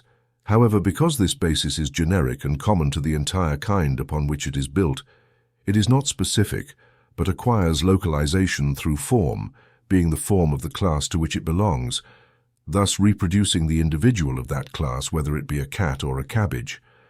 This underlying generic being of the thing is what I want the student to understand by the soul of the subject. Indeed, we can call it the noumenon, or the essential being of the class. Unlike the specific characteristics that distinguish the individual from others of the same class, it follows that this generic soul has no individuality of its own and is therefore open to receiving impressions from any source that can penetrate the outer form and the specific characteristics that surround it.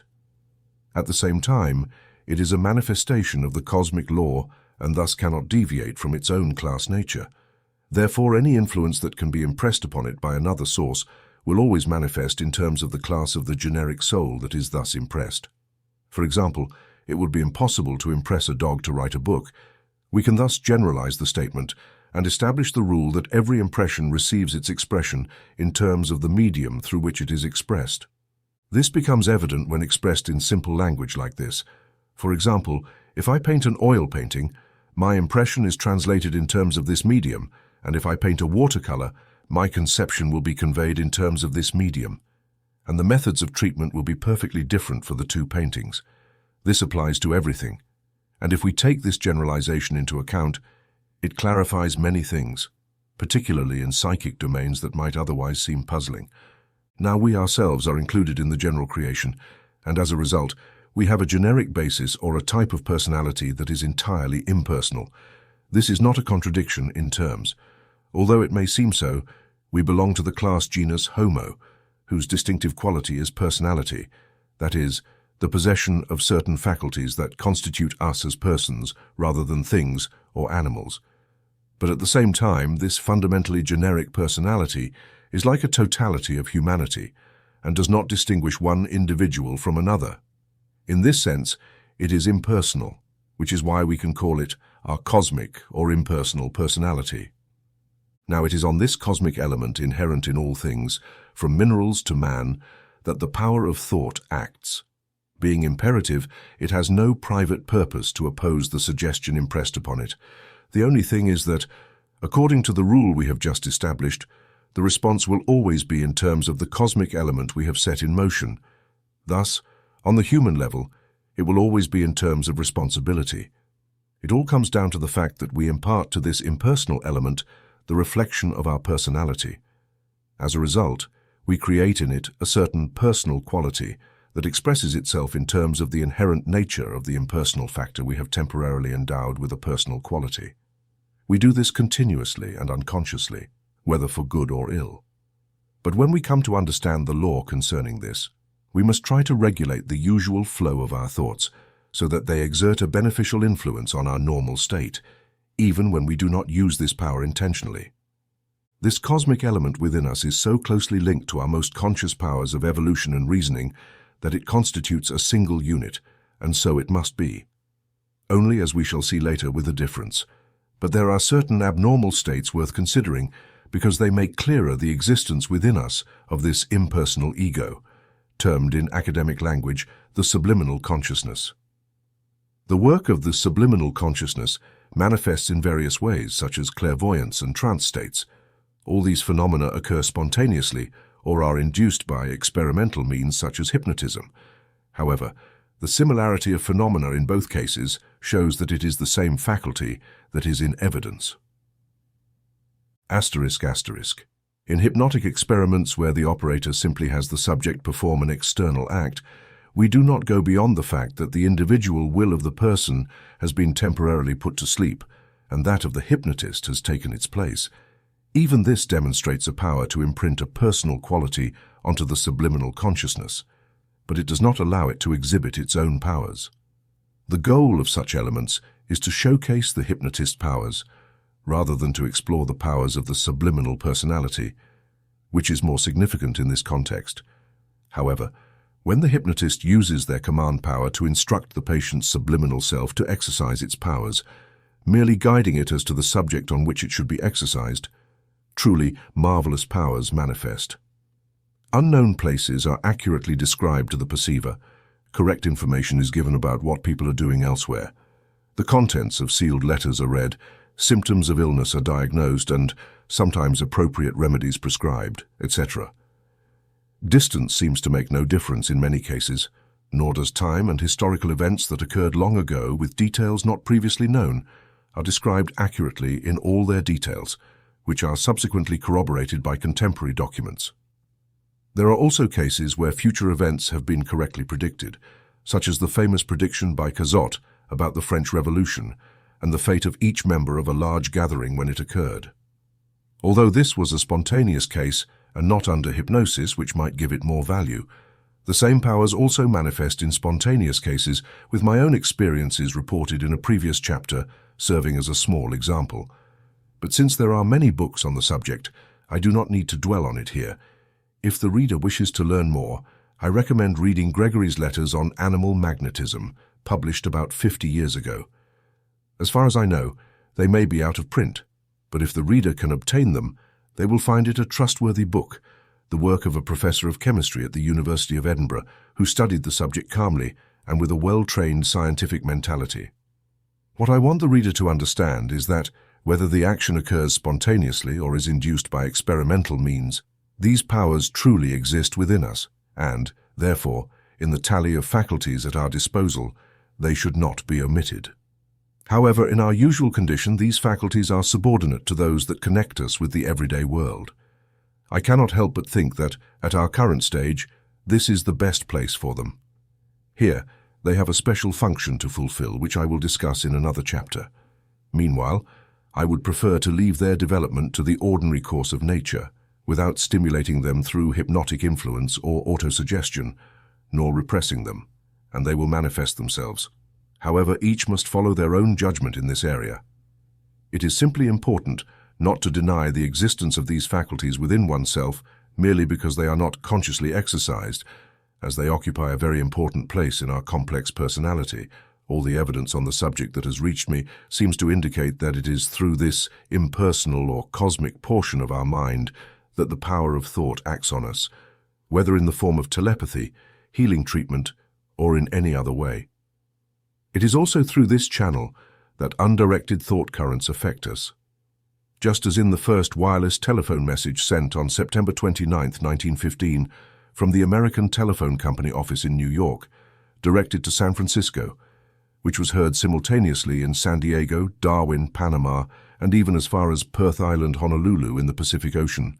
Sometimes we pick up messages that are not intended for us, which is why we must keep our receiver in perfect harmony of reciprocal vibration with the stations from which we need to receive messages, excluding those that would produce confusion.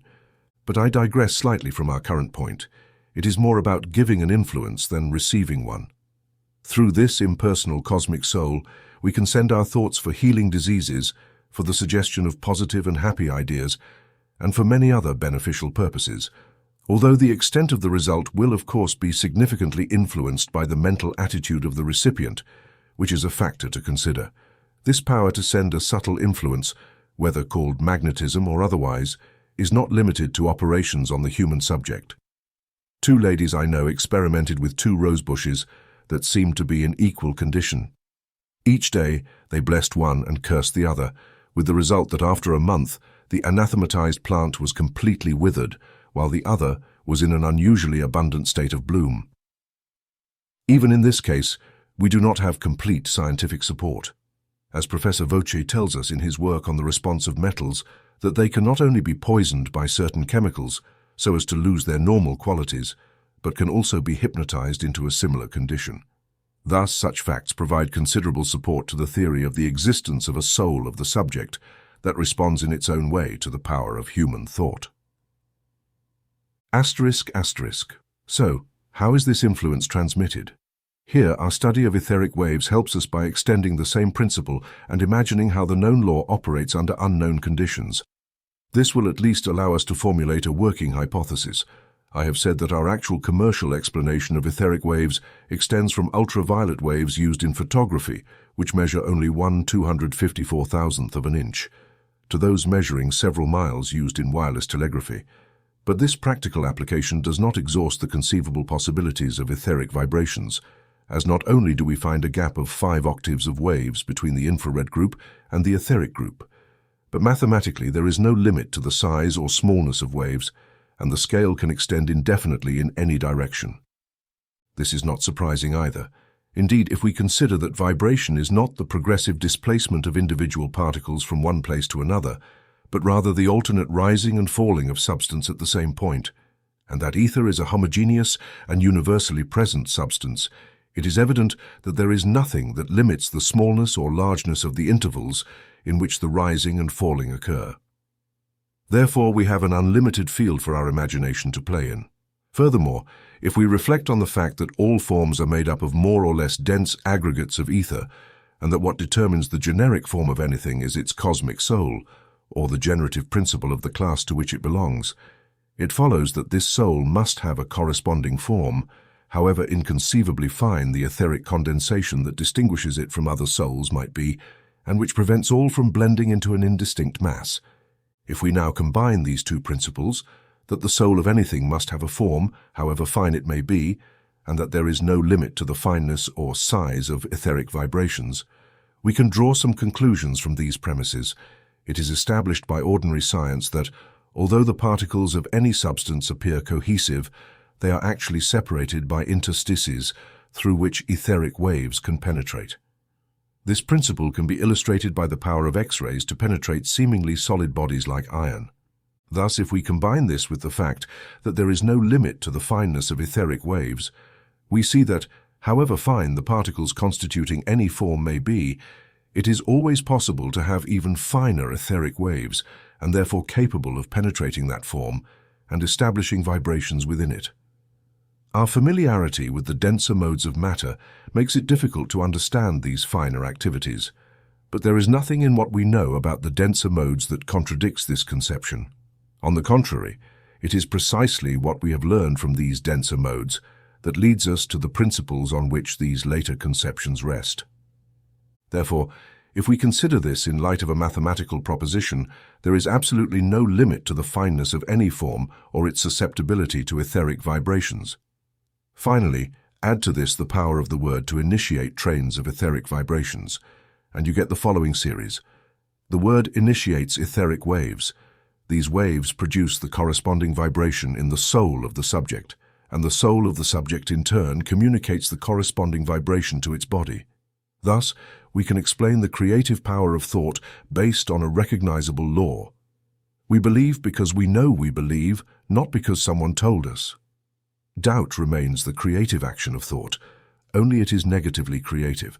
It is helpful to feel that we have some reason to trust in the power of speech. There are many Thomists among us, and as such, I would be happy to help my Thomist brethren understand the why of things that seem so fantastic and improbable at first glance. But the concept we are considering is not limited to concrete entities, whether people or things. It also applies to abstractions, which is why I have called it the soul of the subject. We often talk about the soul of music, or the soul of poetry, etc. Thus, our ordinary discourse stands at the threshold of a great mystery that, in practice, is quite simple. If you wish to obtain a clearer vision of any subject than the one you currently have, mentally direct yourself towards the abstract soul of that subject and ask it to speak about itself. You will find that it will do so. I am not saying that it will do so miraculously, but what you already know about the subject will be organized more clearly, and you will see connections that did not appear to you before. Furthermore, you will find that the required class information will start to flow towards you through fairly ordinary channels, such as books, newspapers, or conversations, without you needing to actively seek it. Again, at other times, ideas will come to your mind without knowing how, but they will illuminate the subject in a new light. I cannot explain how all this happens. I can only say from personal experience that this is how it occurs.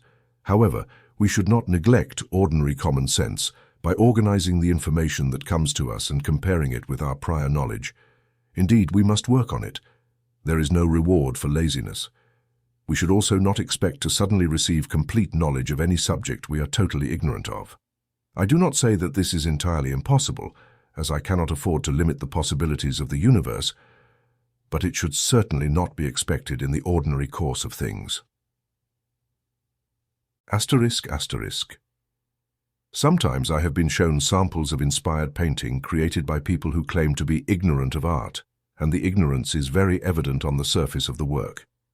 I dare say that an artist may be inspired to produce a canvas, but technical training comes first, and inspiration follows. I believe this is also true for other subjects. So we return to the maxim that power always expresses itself according to the instrument through which it acts. However, with this caveat, it seems to me that each category of subject has a kind of unique soul with which we relate, so to speak, by mentally unifying our personality with its abstract principle.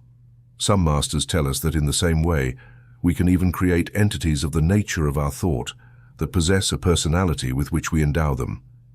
I cannot say whether this is true. I do not know all the secrets of the invisible. But if our thoughts do not create personal entities capable of suspending themselves on their own hook, they create forces that will do the same in the universal etheric medium.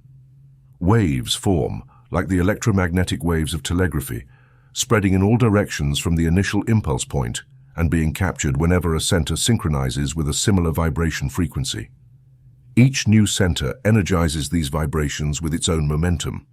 Thus, thought currents become realities. The power of our speech, whether spoken or reflected in thought, imprints itself on the impersonal element that surrounds us, whether in people or things. We cannot strip them of this power, although we can enhance its action by using the involved principle with knowledge. Thus, whether consciously or unconsciously, we constantly send out the influence of our personality. The more we know about these things, the greater our responsibility. I therefore warn the reader against any attempt to use these powers to the detriment of others or to deprive someone of their freedom of action, which they might wish to retain. Such use of our mental powers directly opposes the law of unity I have mentioned, and since this law is the fundamental principle of the entire universe, any opposition to it places us in antagonism with a force infinitely greater than ourselves.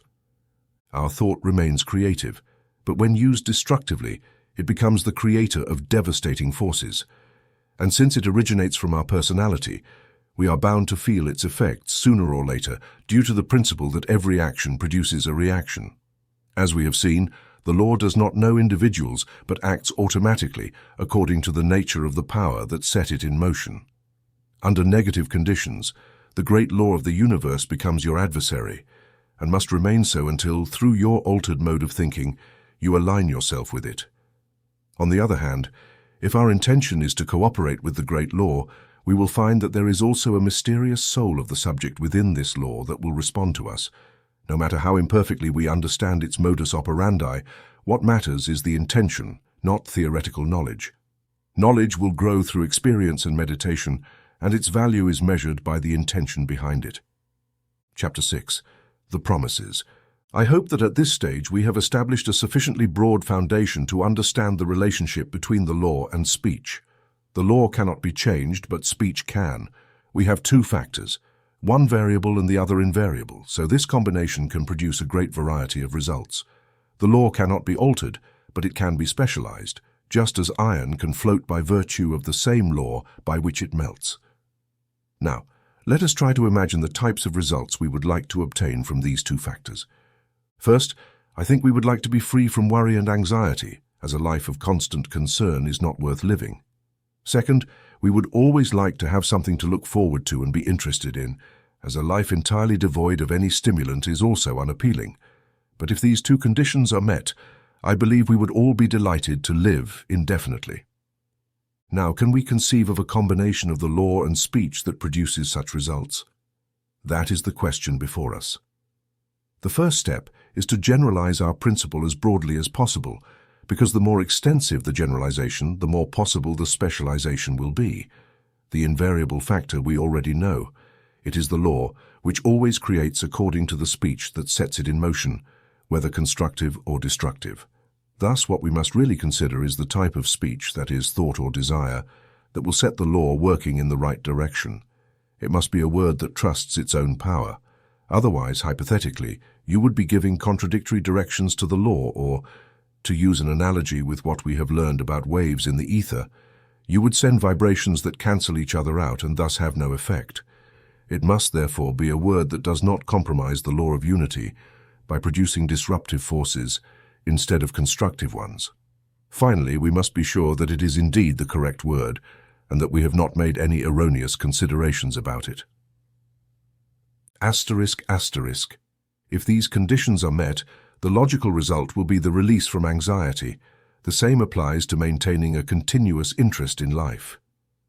We need a succession of ideas, big or small, that always propel us forward, and we must work on our ideals without letting them evaporate into dreams. If these conditions are fulfilled, we will have a life of endless interest and activity, and thus a life worth living. Where then will we find the word that will produce these conditions, a perfect freedom from anxiety and a continuous and joyful interest? I do not believe there is another way than to align our speech with that which brings all creation into existence and continually keeps it moving forward in the continuous movement we call evolution. We must return to the ancient teaching that the macrocosm reproduces itself in the microcosm, with the additional perception that this identity of principle can only be produced by the identity of cause. The law can only be eternal and self-evident, just as 2 + 2 must eternally equal 4. But it remains merely an abstract concept until the creative word provides it with a field of operation. Just as the double of 2 is 4, it remains merely a mathematical abstraction until there is something to count.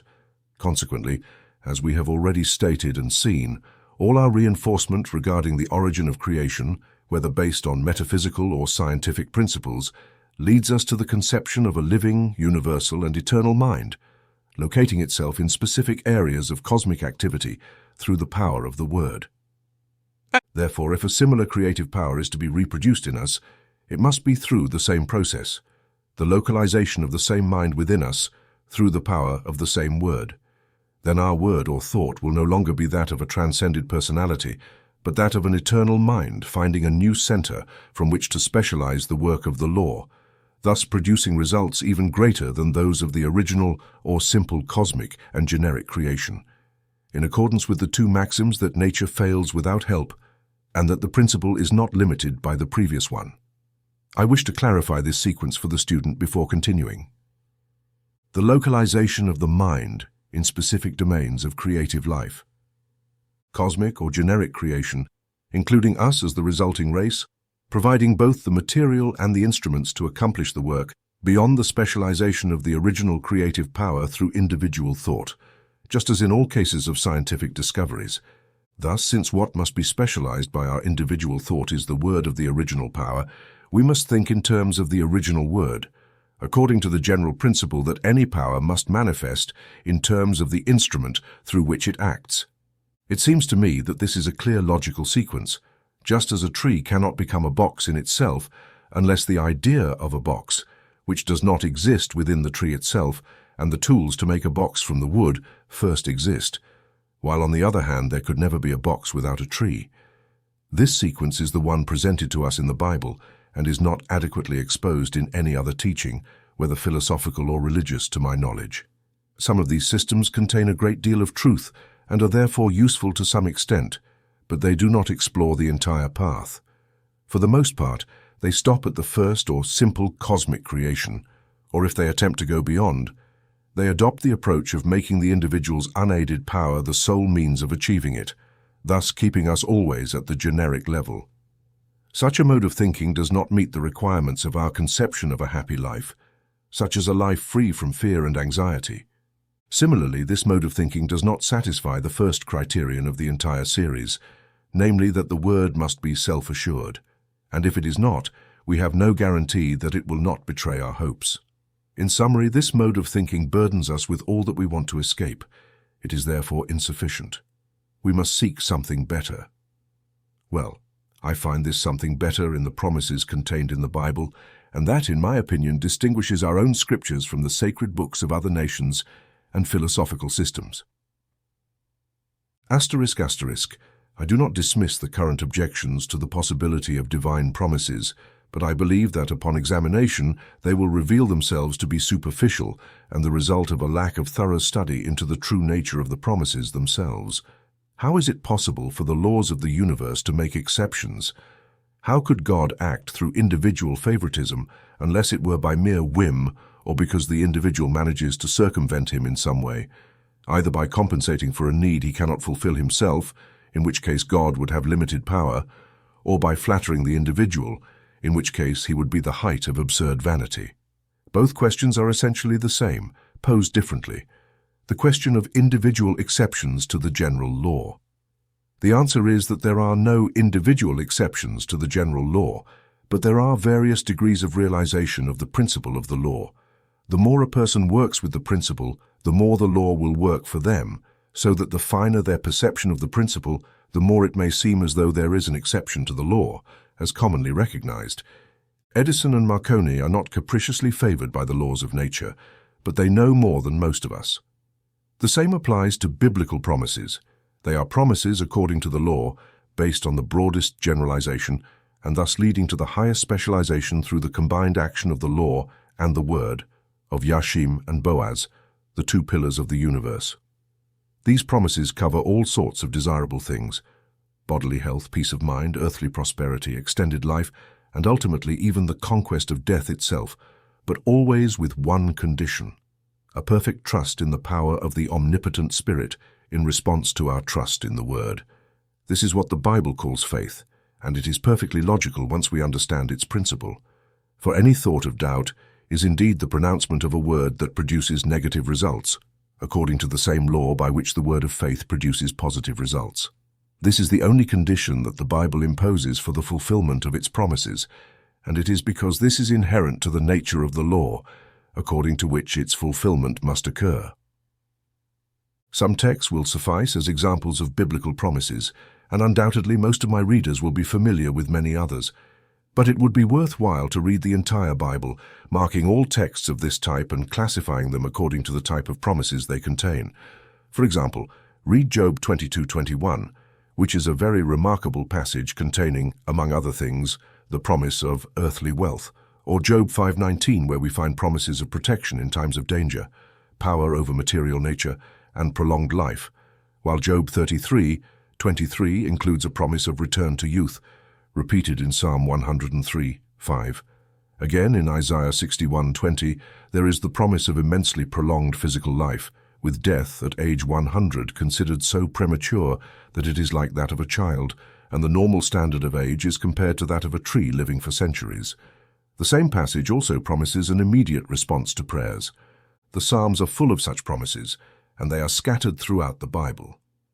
However, there is an unfortunate tendency among people who read the Bible with reverence to spiritualize such passages, which means they do not believe them.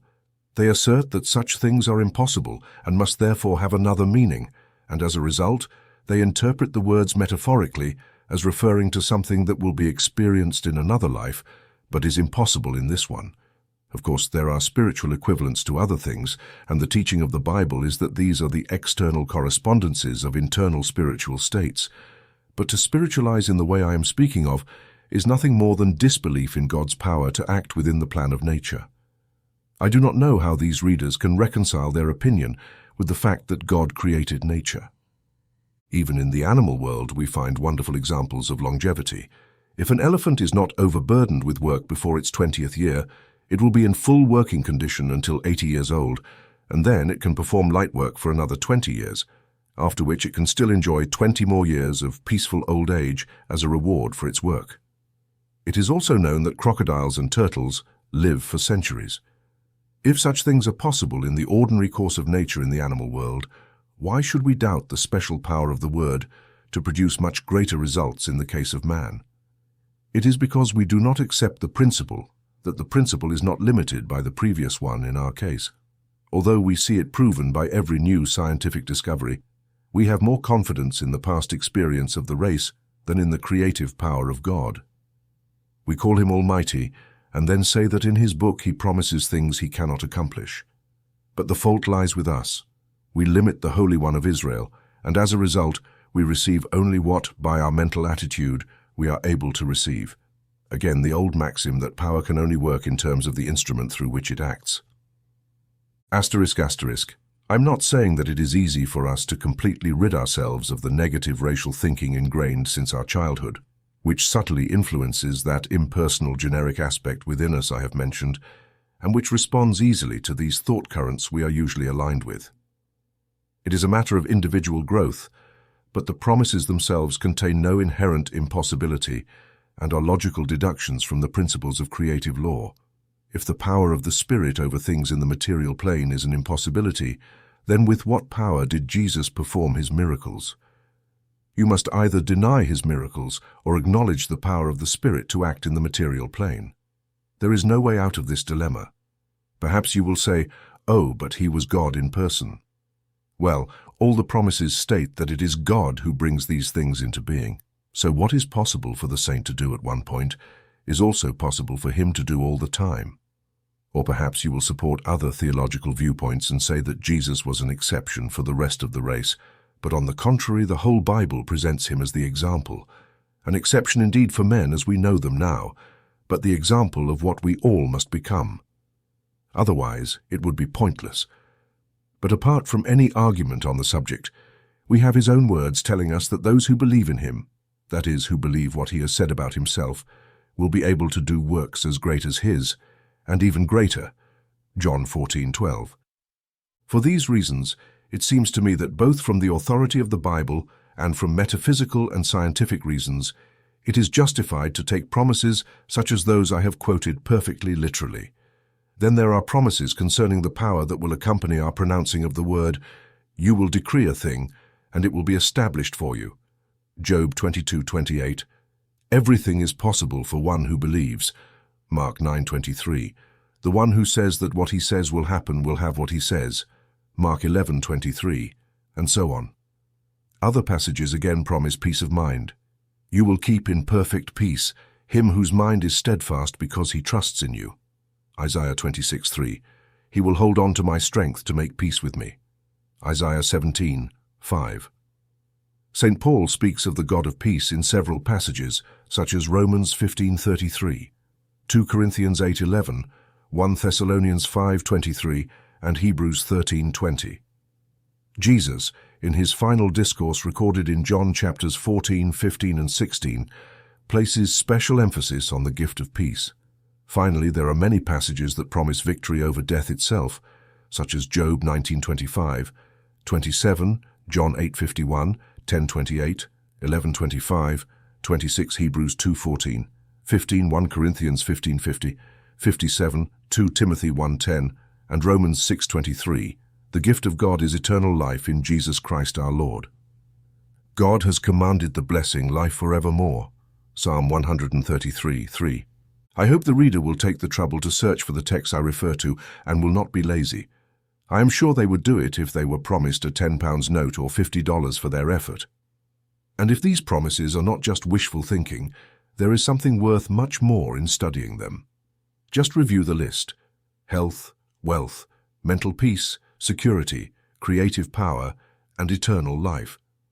You would be willing to pay a good premium to an insurance company that could guarantee you all that. Well, there is a company that does this without charging a premium, and its name is God and Unlimited Company. The only condition is that you must join the company yourself, and it is not a dormant company but a very active one. So I hope you will research the texts, but at the same time, you must remember that reading isolated texts is not sufficient. If you take any isolated phrase you choose without reference to the rest of the book, there is no absurdity that you cannot create with the Bible. This kind of thing is only allowed in a court of law. When a document is presented as evidence, the meaning of the words used is interpreted with great care in their entirety, not only with reference to the particular clause in which they appear, but also with reference to the intention of the document as a whole and the circumstances in which it was written. The same word can mean very different things in different contexts. For example, I remember two cases where the Spanish word meant one type of leather in one instance and a type of material used in beer making in another. Similarly, particular texts must be interpreted according to the essence of the Bible as a whole. This is precisely the error the Jews made in constructing theories based on particular texts, and which Jesus corrected when he said, "Search the Scriptures, for in them you think you have eternal life, and they are they which testify of me." John 5:39. Or as the Revised Version says, "Search the Scriptures, for you think you have eternal life in them, and they are they which testify of me." This seems to be the best translation. The words "believe" are the key to the whole passage. Indeed, he says they believe that eternal life is found in the book. But it is not found in the book itself, rather in what the book tells them, and here I am as a living example of that. The same applies to everything else. No book can do more than talk to you about something. It cannot produce it. You can study the cookbook from morning to night, but it will not make you dinner. Asterisk, asterisk. What Jesus meant was that we should read the Scriptures in the same way that we should read any other practical instruction book. First, understand what it is about. Then examine the nature of the general principles involved. Then see what instructions the book gives for their practical application. And finally, go and do it. And remember another difference between reading about something and doing it. A book is for everyone and therefore can only give a general instruction. But when you go to carry out the task, you will always find that it works with some personal modifications, not deviations from the general principles you have read, but specializations of them. Thus you will learn much that books, even the best ones, cannot teach you. I remember that many years ago when I was young, I asked one of our leading watercolor artists how he would recommend studying landscape painting, and he told me to practice continuously from nature, and you will learn more than anyone can teach you. That is how I learned the subject myself. He said exactly what Jesus said. Here I am, as a practical example of what I am telling you. Another thing is that the more you reflect on the principles yourself and try to observe them in practice, the clearer the meaning of your book will become to you. I have some excellent books on painting, but I had no idea of their value when I first got them. Practical experience has taught me to find much more in them than I did at first, because now I understand better what they are talking about. Well, this is how you should read the Bible, neither despising it as a worthless tradition nor treating its mere letter with superstitious reverence. Both extremes should be avoided. In fact, the Bible itself says, "The letter kills, but the Spirit gives life." 2 Corinthians 3:6. This does not mean, of course, that the letter can be manipulated, any more than a judge can alter the wording of a document presented as evidence. It must be interpreted in the general sense of the document as a whole, and when the letter is thus enlivened by the Spirit, it is fully expressed. But first, one must enter into its spirit. It seems to me that taken in this way, the Bible is an extremely practical book. That is why I want the reader to arrive at some general principles which, mutatis mutandis, are also applicable everywhere, whether to electricity or to life, and whatever the subject, it will always be found to resolve into a question of the relationship between law and personality. If we now read the biblical promises in the light of the general principles we have considered in the previous pages, we will find that all are promises according to the law. They are statements of the results that will be obtained by a true realization of the principles of law and personality.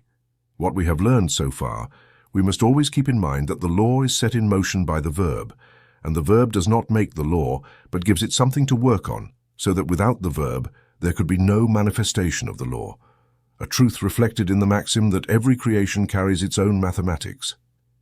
If the reader recalls what I said in the chapter on the soul of the subject, they will see that the implicit principle is that of the susceptibility of the impersonal to the suggestions of the personal. This, of course, follows from the very conception of impersonality. It is that which has no power of selection and will, and therefore has no initiative power by itself.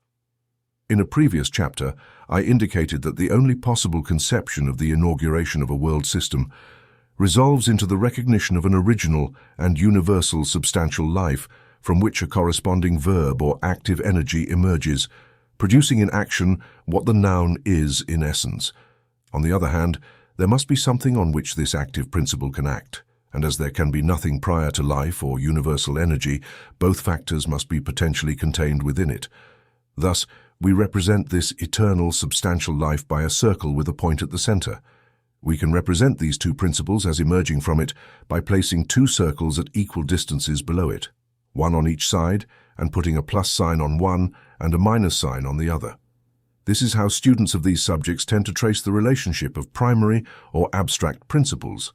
The plus sign indicates the active principle and the minus sign the passive principle. If the reader draws a small diagram like the one described, it will help clarify what follows. Initiative must necessarily be taken by the active principle, which implies selection and will, that is, the essential qualities of personality.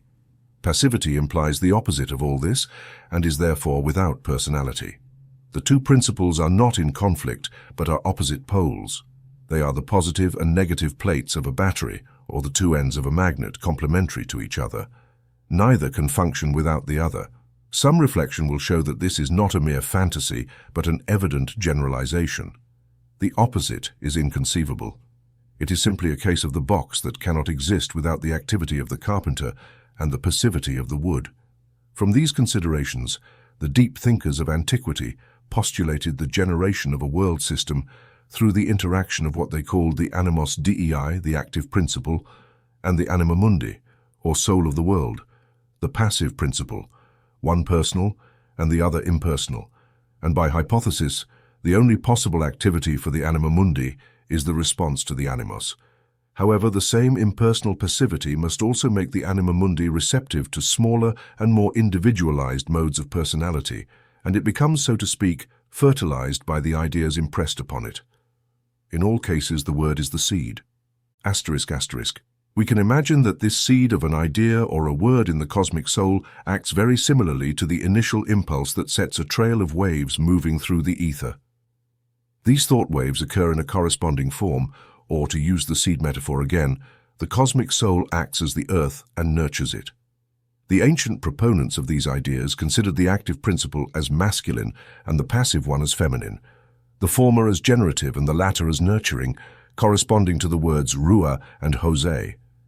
The principles of expansion and understanding in the Hebrew text of the early verses of Genesis.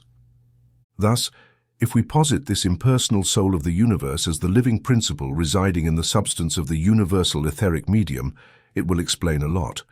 If one asks why we must assume the presence of a living principle in universal substance, the answer lies in the maxim, what is born of life is living. So as we see in our diagram, the anima mundi, just like the animus dei, proceeds from the original noun of life, and therefore, according to the principle of the previous maxim that like produces like, the anima mundi must also be a living thing, whose vehicle is the universal substance. We can then imagine the response of the resident soul of the universal medium to our thought, as the beginning of corresponding vibrations in the substance of the medium, just as our own thought, acting through the vibratory system of our nerves, causes our body to execute the movement we desire. But perhaps you will ask, how can this be, knowing that, according to the hypothesis of the world soul, it is impersonal and thus non-intelligent? Well, it is precisely this fact of having no thought of its own that allows us to imprint our thought upon it, and make it, so to speak, acquire a relative intelligence regarding our thought, in the same way that the impersonal soul in the human subject reflects the magnetizer's thought, and often develops it to a much higher degree than the original thought of the operator. Stated as a hypothesis, and I believe it is necessary to explain all creation, it illuminates the modus operandi of biblical promises. We plant the word of the promise in the bosom of the anima mundi, and if we do not uproot it by using the same power in an adverse manner, it is destined to achieve its purpose in due time, according to the same law by which world systems are formed. And if we must believe that the word of the promise is not our own word but the word of God, then our thought about it is imbued with a corresponding power when we commit it to the anima mundi. Thus, the promises are fulfilled automatically, according to the principles of the relationships between law and personality, and they do so not by our own power, but by the power of the Word of God. This then gives us at least an intelligible working hypothesis for the basis of biblical promises. The degree of their realization is exactly proportional to our belief in them, not by an incomprehensible cause and even less by an irrational feat of a capricious deity, but by the operation of an intelligible law. If any of my readers is an electrician, they will find an exact parallel with what is called Ohm's law. These readers will be familiar with the formula I=E/R, but for the benefit of those for whom this formula might seem confusing, I will provide some explanations. I represents the electrical current that must be provided for any work to be done, E is the electromotive force generating the current, and R is the resistance that the conductor, such as the wires through which the current flows, opposes to the current.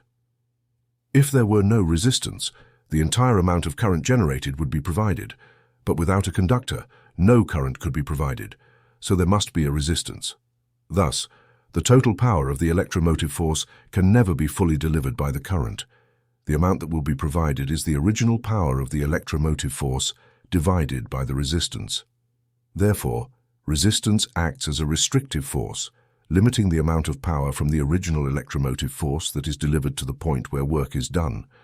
But at the same time, no delivery to that point could be accomplished without it, which means that resistance also plays a necessary role in the functioning of the circuit. Now, if we want to translate the formula I=sin E/R into terms of spiritual force, we could formulate it as follows. E represents the unlimited potential of the eternal spirit, I represents the current that emanates from it, and R represents the localizing quality of our thought.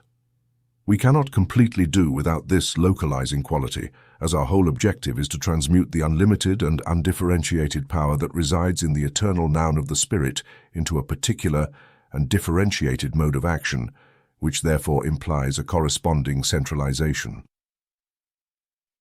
***. Here is the specific function of our thought.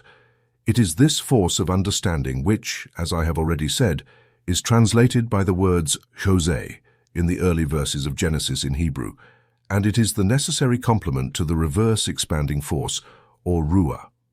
The cooperation of both is required to produce any restricted result. Thus, our R, or condensing quality, is an essential factor in the work, but if it takes the form of doubt or disbelief, it renders the flow of spiritual current ineffective as long as doubt persists. If doubt degenerates into total disbelief and denial of the power of the Spirit, we completely nullify the original force. To put it in terms of the electrical formula, we make R greater than E, in which case no current can flow. Therefore, we see that the words, according to your faith it will be given, are actually a statement of a mathematical law that is anything but vague.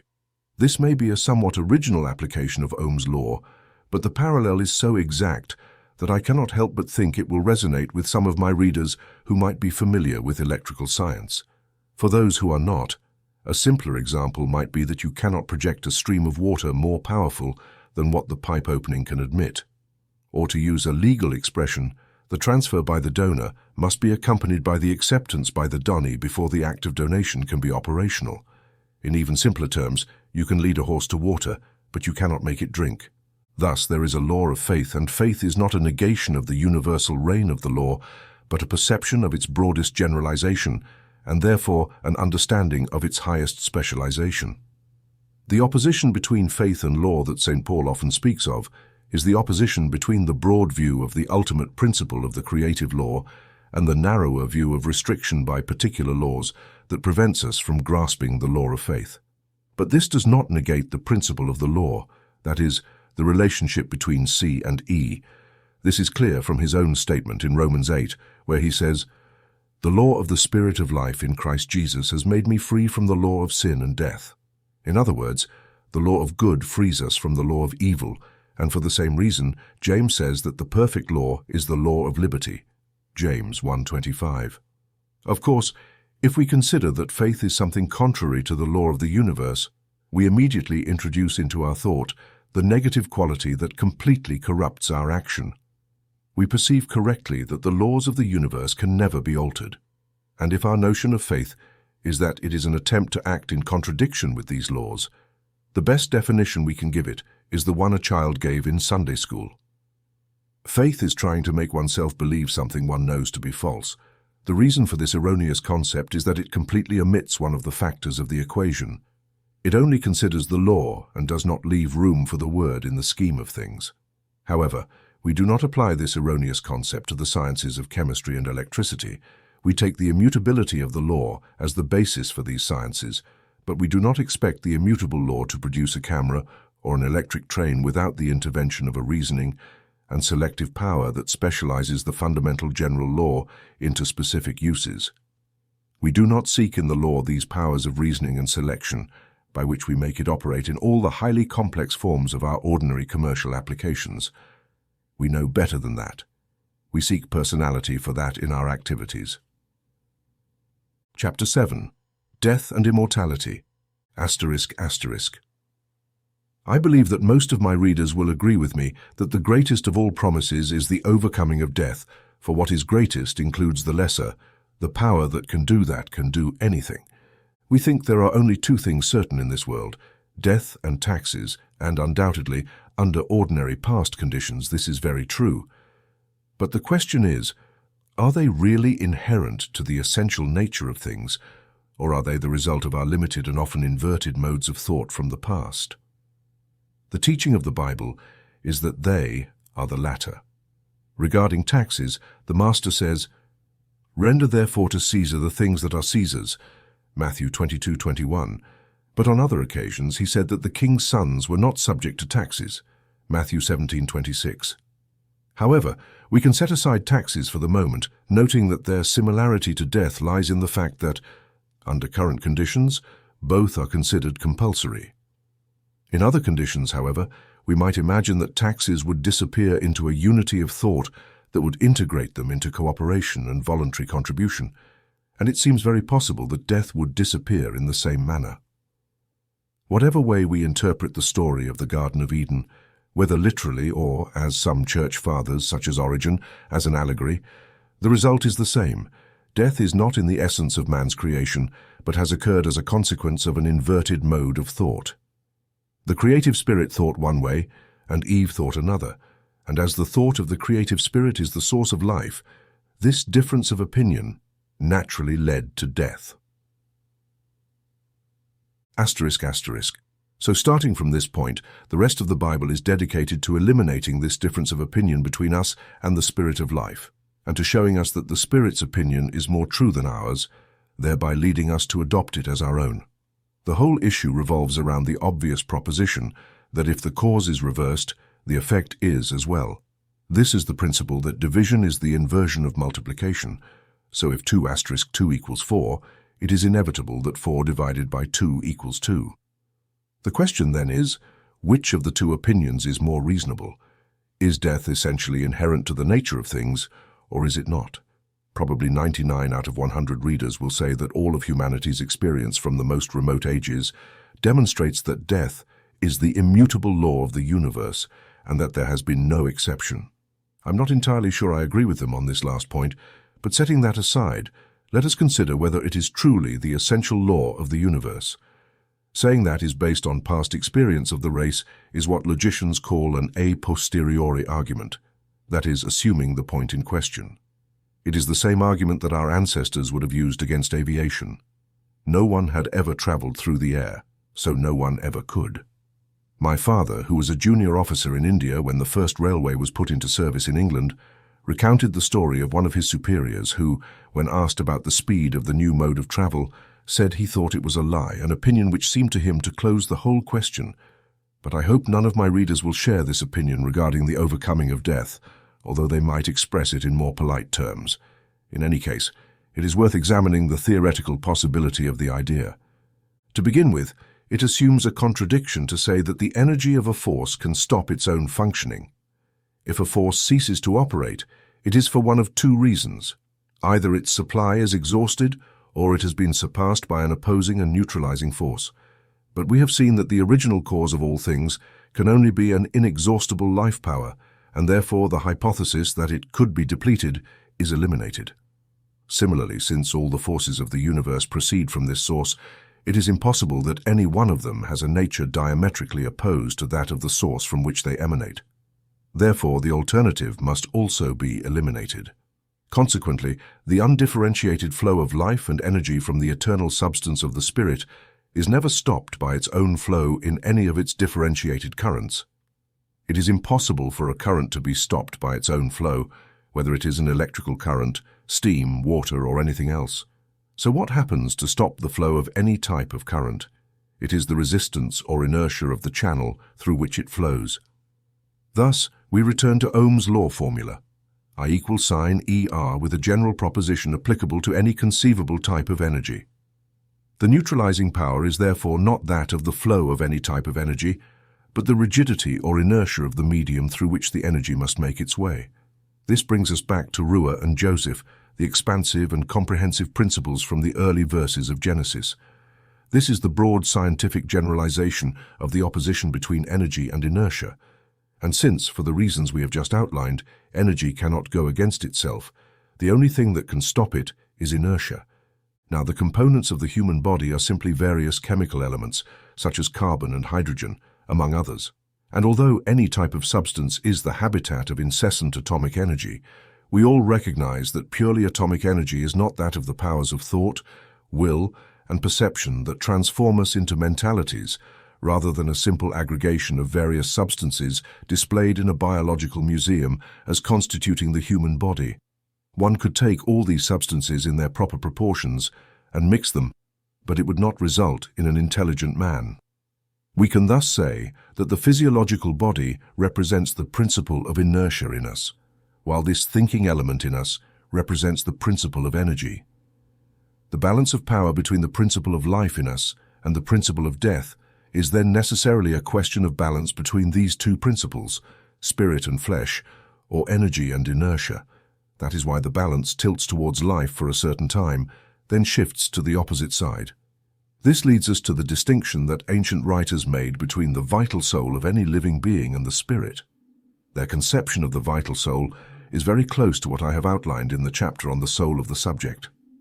It is the particular part of the individual within the cosmic soul or anima mundi, whether it is a tree or a person. The ordinary maximum duration for which the vital soul will be able to overcome the inertia of its physical vehicle depends on the particular class to which the individual belongs. What is the ordinary maximum duration for each species is a matter of experience, and that is how we have set the usual human lifespan between 30 and 100 years. ***. Now we will begin to leverage some knowledge about the invisible part of ourselves. The actual molecules of our body, as I previously mentioned, are merely dead matter.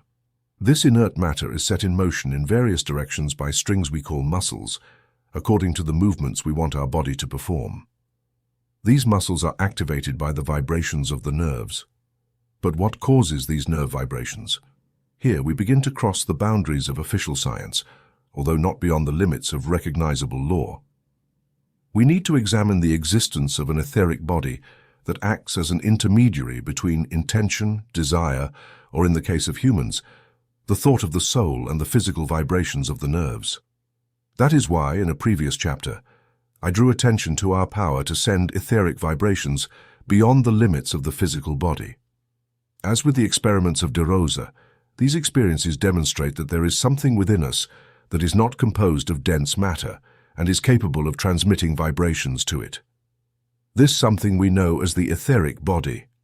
However, if we want to trace the links through which our thought acts on the physical body, we are led to postulate another intermediary, which I previously referred to as the vital soul, a vehicle that does not think but in which concentrates what we might call the racial consciousness of the individual. This racial consciousness is nothing other than the will to live always present, which is the basis of physical evolution. This principle of automatic action that drives plants to turn towards the sun, animals to seek their own food, and both animals and humans to attempt to escape immediate danger is what we call instinct, which does not reason. I can provide a personal experience to illustrate that conscious reason is not the mode of this faculty. Once, on leave in India, I was walking down a street in London in the heat of a summer day. Suddenly, I noticed just at my feet a long, dark object that seemed to be wriggling on the white pavement. "Snake!" I exclaimed, and jumped scared to the side of the road, but I immediately began to laugh at myself, as I had forgotten that cobras were not common in the streets of London. But what I had seen resembled one, and of course, it turned out to be just a piece of cloth. Thus, instinct did its duty, even though it made me look ridiculous, but there was certainly no conscious reasoning involved in this matter, only the automatic action of the inherent law. Self-preservation is the first law of nature. Therefore, this vital soul is the seat of all instincts aimed at preserving the physical body of the individual and propagating the race. This is why our bear friends call it the body of desires, or, using the Indian term, kama rupa. It acts with a conscious intention, but without conscious reasoning. Thus, it is distinct from the etheric body, which is a mere vehicle for finer vibrations, than those occurring in the denser matter of the physical body, but has no intention, and from the mind, which acts through conscious reasoning, thereby forming an intermediary between the two. The importance of recognizing the place of this higher intermediary in the ascending scale of the living principle is that, for all practical effects, the animal world is situated above it in the scale. It is true that in particular cases we find the first awakening of the mental faculty in an animal, but this is only very tenuous. However, this does not affect the broad general principle. What must be kept in mind is that up to this stage, humans are built on the same foundations as animals, and what distinguishes us is that we have a higher factor, that of reasoning mind, which exercises the power of conscious thought. The direction of this thought then influences the three lower factors. The ascending sequence is as follows. Movement is communicated to the physical body through the etheric body, and movement is communicated to the etheric body through the vital soul. Then, to the extent that the instinctive action of the vital soul is controlled by conscious thought, its action on the two lower principles is modified. Here is the crucial point. In what direction will conscious thought modify the action of the three principles below it? If it models its thought on the soul of simple racial desire, the physical body, it naturally follows that it cannot elevate it further. It has descended to its level and therefore cannot infuse any life force into it. This principle is based on the fact that no flow can go from a lower level to a higher level, whether the level difference is an actual elevation, as in the case of water, or different in potential, as in the case of electricity. On the other hand, if the conscious mind recognizes that it itself comes from a higher source, it seeks to receive life from that source, and its thought modifies accordingly, reacting similarly to the lower principles. If this is clear to the reader, let us now see how we limit our conception of life to the current ideas of the race, and how we imprint these ideas on our three lower principles. It is true that the three principles are not capable of reasoning on their own, but the highest of them, the vital soul, sees its action modified by the reasoning principle that is above it. Thus it communicates to the two lower principles the corresponding vibration waves. In this regard, it is important to remember the distinction between the two nervous systems.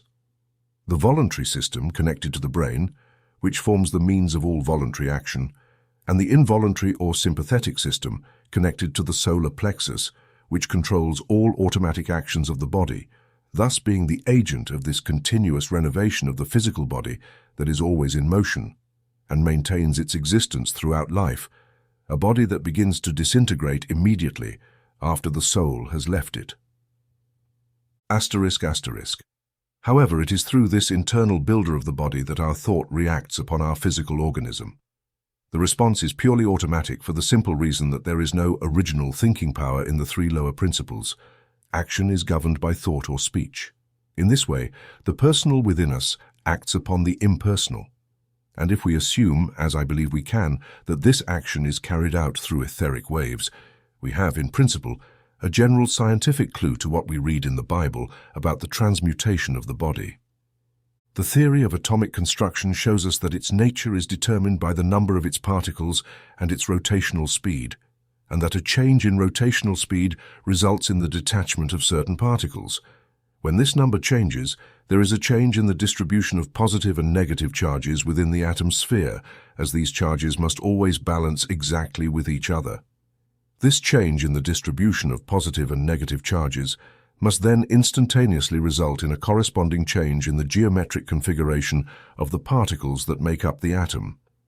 The particles automatically organize into groups of different geometric shapes within the atom sphere, as demonstrated both mathematically and experimentally by Professor J.J. Thomson.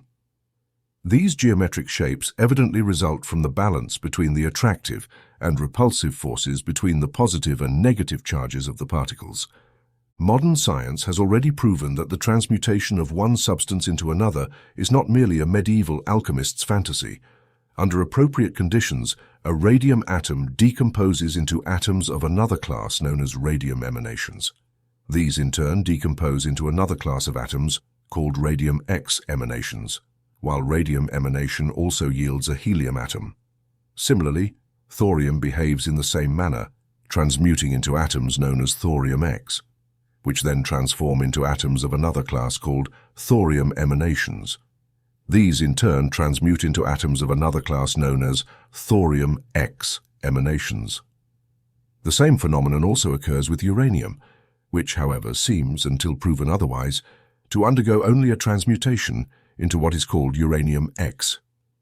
Thus, the transmutation of one type of atom into another is not a mere visionary fantasy, but a proven fact. And although our laboratory experiments in this regard have not yet advanced very far, they show that there is a law of transmutation in nature, since the difference between one type of atom and another results from the distinction and arrangement of its particles, and that inequality in the number and arrangement of particles arises from the difference in their rotational speed, which in turn results from the difference in energy or vibration rate of the particles. We return, therefore, to the different frequencies of etheric vibrations as the starting point for the entire series of changes. As demonstrated by wireless telephony, different frequencies of etheric vibrations can be set in motion by the varying sounds of the human voice. Even at the physical level, wouldn't it be that, according to the same law, vibrations of other wavelengths, still unknown to science, could be set in motion by the unspoken thought of our mind? The substance known as polonium, even by its proximity to an electric bell, causes it to ring. And if etheric waves can thus be initiated by an inanimate substance, why should we assume that our thoughts have less power, especially when, on the metaphysical plane, we cannot avoid concluding that all creation must have its origin in divine thought? Therefore, St. Paul's assertion regarding the transmutation of the current physical body is one that we must include within our circle of ideas, as it falls within the realm of universal laws when its action is specialized by the power of the Word, 1 Corinthians 15. Similarly, other assertions to this effect contained in the Bible aim at the realization of a greater word than the one we currently form from the experience of the race. The race has formed its word based on the lower principles of our being, and if we are to advance beyond that, the law of the subject clearly indicates that this can only be done by adopting a more important idea or word than the one we have thought of so far, encompassing the entire range of responsibilities.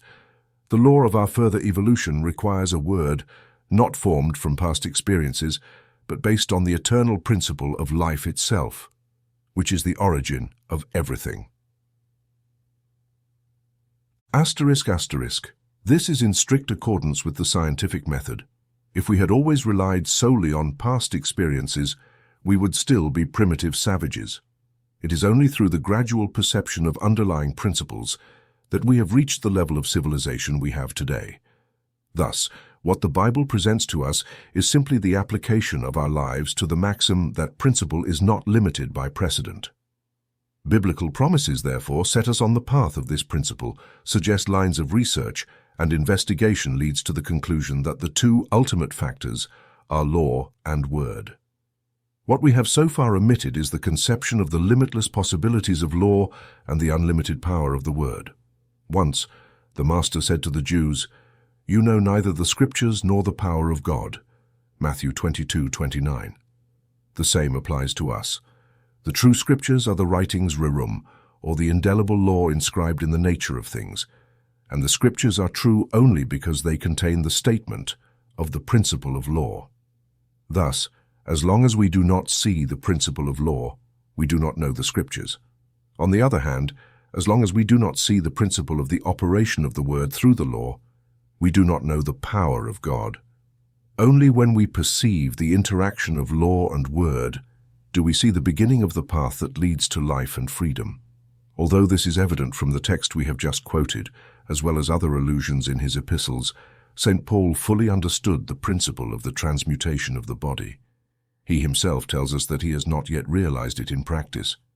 He states that he has not yet attained the resurrection of the dead, but continues to progress towards this goal. Philippians 3:12. It is worth noting that he is not speaking here of a general resurrection of the dead, but, as indicated by the Greek word exanastasis, of a special resurrection among the dead. This indicates an individual accomplishment, rather than something that pertains to the entire race, as suggested by this passage and others. It is evident that by the dead, he refers to those whose conception of life is limited to the four lower principles, thus uniting the spirit with the three principles below it. The same idea is expressed in various ways throughout the Bible. This demonstrates that he is very aware that the knowledge of a principle does not allow us to achieve full realization. And if this is the case for St. Paul, we should not be surprised to find the same thing in ourselves. On the other hand, knowledge of the principle is the first step towards putting it into practice. St. Paul is dead and buried, and I assume that most of us will be in a few years. The question then arises, what will become of us? As Milton says, to extract the spirit of Plato and unveil what worlds or vast regions the immortal spirit inhabits after it has left its habitation in the fleshly corner. This is a question of profound personal interest to us.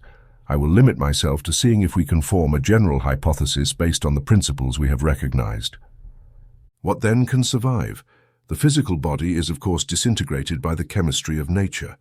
The etheric body probably retains its form longer, as it is a condensation of etheric particles held together by etheric waves sent by the vital soul, and is therefore not subject to the laws of chemical affinity.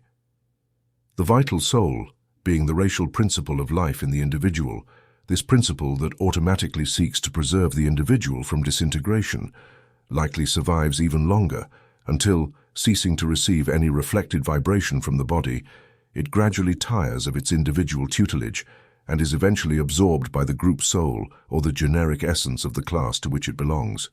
This is probably what happens in the case of animals due to the lack of a higher vivifying principle, and it would be the same for us if we did not have such a higher principle. In our case, I imagine that the influx of etheric waves received from the action of the mind's thought would continue to imprint a sense of individuality on the vital soul in terms of its own plan, preventing it from being absorbed by the group soul as long as the vital current from the mind continued to reach it. But eventually, this current would cease, and in some cases, because the individual mind governing it would gradually realize that its connection with the physical plane had ceased, or in us because through a higher illumination, the mind, of its own volition, would have directed its thought in another direction. In either case, with the cessation of this vitalizing current, the vital soul of the human being would also be absorbed by the cosmic soul, or anima mundi. The duration of the processes of disintegration of the etheric body and absorption of the vital soul is a question on which I cannot offer an opinion, except that certain psychic phenomena suggest that, in some cases, these processes may last a long time. But for the reasons I have outlined, it now seems to me that the factor that survives permanently is the thinking mind, which is our true self, and positively our center of consciousness after the physical body has been expelled. At this stage, its consciousness is no longer affected by the vibrations received from the physical body, and consequently, to the extent that our idea of life has centered on this body, we will feel its loss. Asterisk, asterisk. If our motto has been, "Let us eat and drink, for tomorrow we die," we will feel dead while alive, with a consciousness of being deprived of everything that constituted our pleasure in life, a thirst for the satisfaction of our habitual ideas that we lack the power to fulfill. To the extent that our habitual mode of thinking transcends this lower level, our sense of loss will be lessened. Therefore, according to the same principle, if our habitual mode of thinking is directed towards pure, beautiful, and useful ideals, we will feel no loss, as we will carry our own ideals with us, and we will see them more clearly due to their detachment from worldly considerations. I will not dwell on how precisely we can develop our ideals now. What we first need is a reasonable theory based on the principle of this universal law, which only varies by the conditions under which it acts. Thus, rather than speculating on the specific details, we can generalize the question of how we can work with the good ideals we carry with us and frame it as follows. Our ideas materialize into thoughts. Thoughts trigger etheric waves that induce reciprocal action whenever they encounter a receptor capable of vibrating in harmony with them. Thus, ultimately, thought transforms into action, and our useful and beautiful ideal materializes into a work of power, whether in this world or in any other. The Bible, from beginning to end, seeks to guide us toward the formation of such ideals. From the first to the last page, it operates on a uniform principle. That thought is the Word, that the Word sets the law in motion, and that when the law is set in motion, it acts with mathematical precision. The Bible is a manual for using our creative power of thought, following a sequence that is so fundamental in its nature that it applies equally to the making of a packing box as to that of a solar system. Now, we have formed a generalized conception based on this universal method of the type of consciousness we will likely have when we leave the physical body. Then we ask ourselves, what will happen next? This is where the theory of the reconstruction of the physical body seems to play a very important role in the order of our evolution. Let us attempt to outline it according to the main lines of the creative power of thought previously indicated, with the keynote being that the law is specialized by the Word and cannot by itself bring about the infinite possibilities it contains without this specialization. Just as in ordinary scientific development, the key to the entire issue is that our place in the universal order is to develop the infinite resources of life and original substance into real facts. Nature, without help, fails. The personal factor must cooperate with the impersonal, both to operate an electric bell and to advance cosmic evolution, and the reason is that it could not be otherwise. If we now begin to recognize this as our necessary place in the progressive order of the universe, I believe it will help us form a reasonable theory regarding the reconstruction of the body. First of all, why do we have a physical body? Indeed, we have one, and no amount of transcendent philosophies will change this fact. It follows that there must be a reason for it. We have seen the truth of the principle omnis bonum ex vivo, and therefore that all particular forms of life are differentiations of the unique fundamental life. This implies a localization of the vital principle in individual centers. The formation of a center involves condensation, for where there is no condensation, energy, whether electricity or life, is dispersed and achieves no purpose. Therefore, the distinction of undifferentiated original life is a necessity of the case. Consequently, the higher the degree of consciousness of the individual, the greater the consciousness of personality distinction must be. We say about a wavering person, "This person is worthless, they cannot be trusted." We say of a person whose ideas, intentions, and methods are subject to continuous vibrations from all kinds of external influences, whether opinions or circumstances, that they lack backbone, which means they lack individuality. They do not have truly independent thought and therefore do not have a word of power by which to cooperate with the law. As a result, to the extent that this is true for any of us, we are not useful in promoting the development of evolution, whether in ourselves or elsewhere. Now, we talk a lot about evolution or deployment, but it seems we often do not realize that there must be something to deploy, and that therefore the evolution or concentration of the vital principle must be the prerequisite for its evolution. This process of involution must be a process of increasing concentration of the principle of life through association with increasingly dense modes of substance. According to the principle of vibration, the less dense the substance in which life is immersed, the more it must be subject to being disturbed by vibratory currents different from those produced by the conscious action of the ego or the inherent life of the individuality in formation. However, the sum of vibrations in an object determines the mode, power, and direction of its action. Therefore, the less the ego concentrates by association with a dense vehicle, the more it must be wavering and consequently less capable of effectively participating in the subsequent work of creation. ***. However, as the ego builds an individual will, it moves out of the state of wavering, or to refer again to the idea of etheric waves, it becomes capable of selecting which vibrations it will receive and which it will send.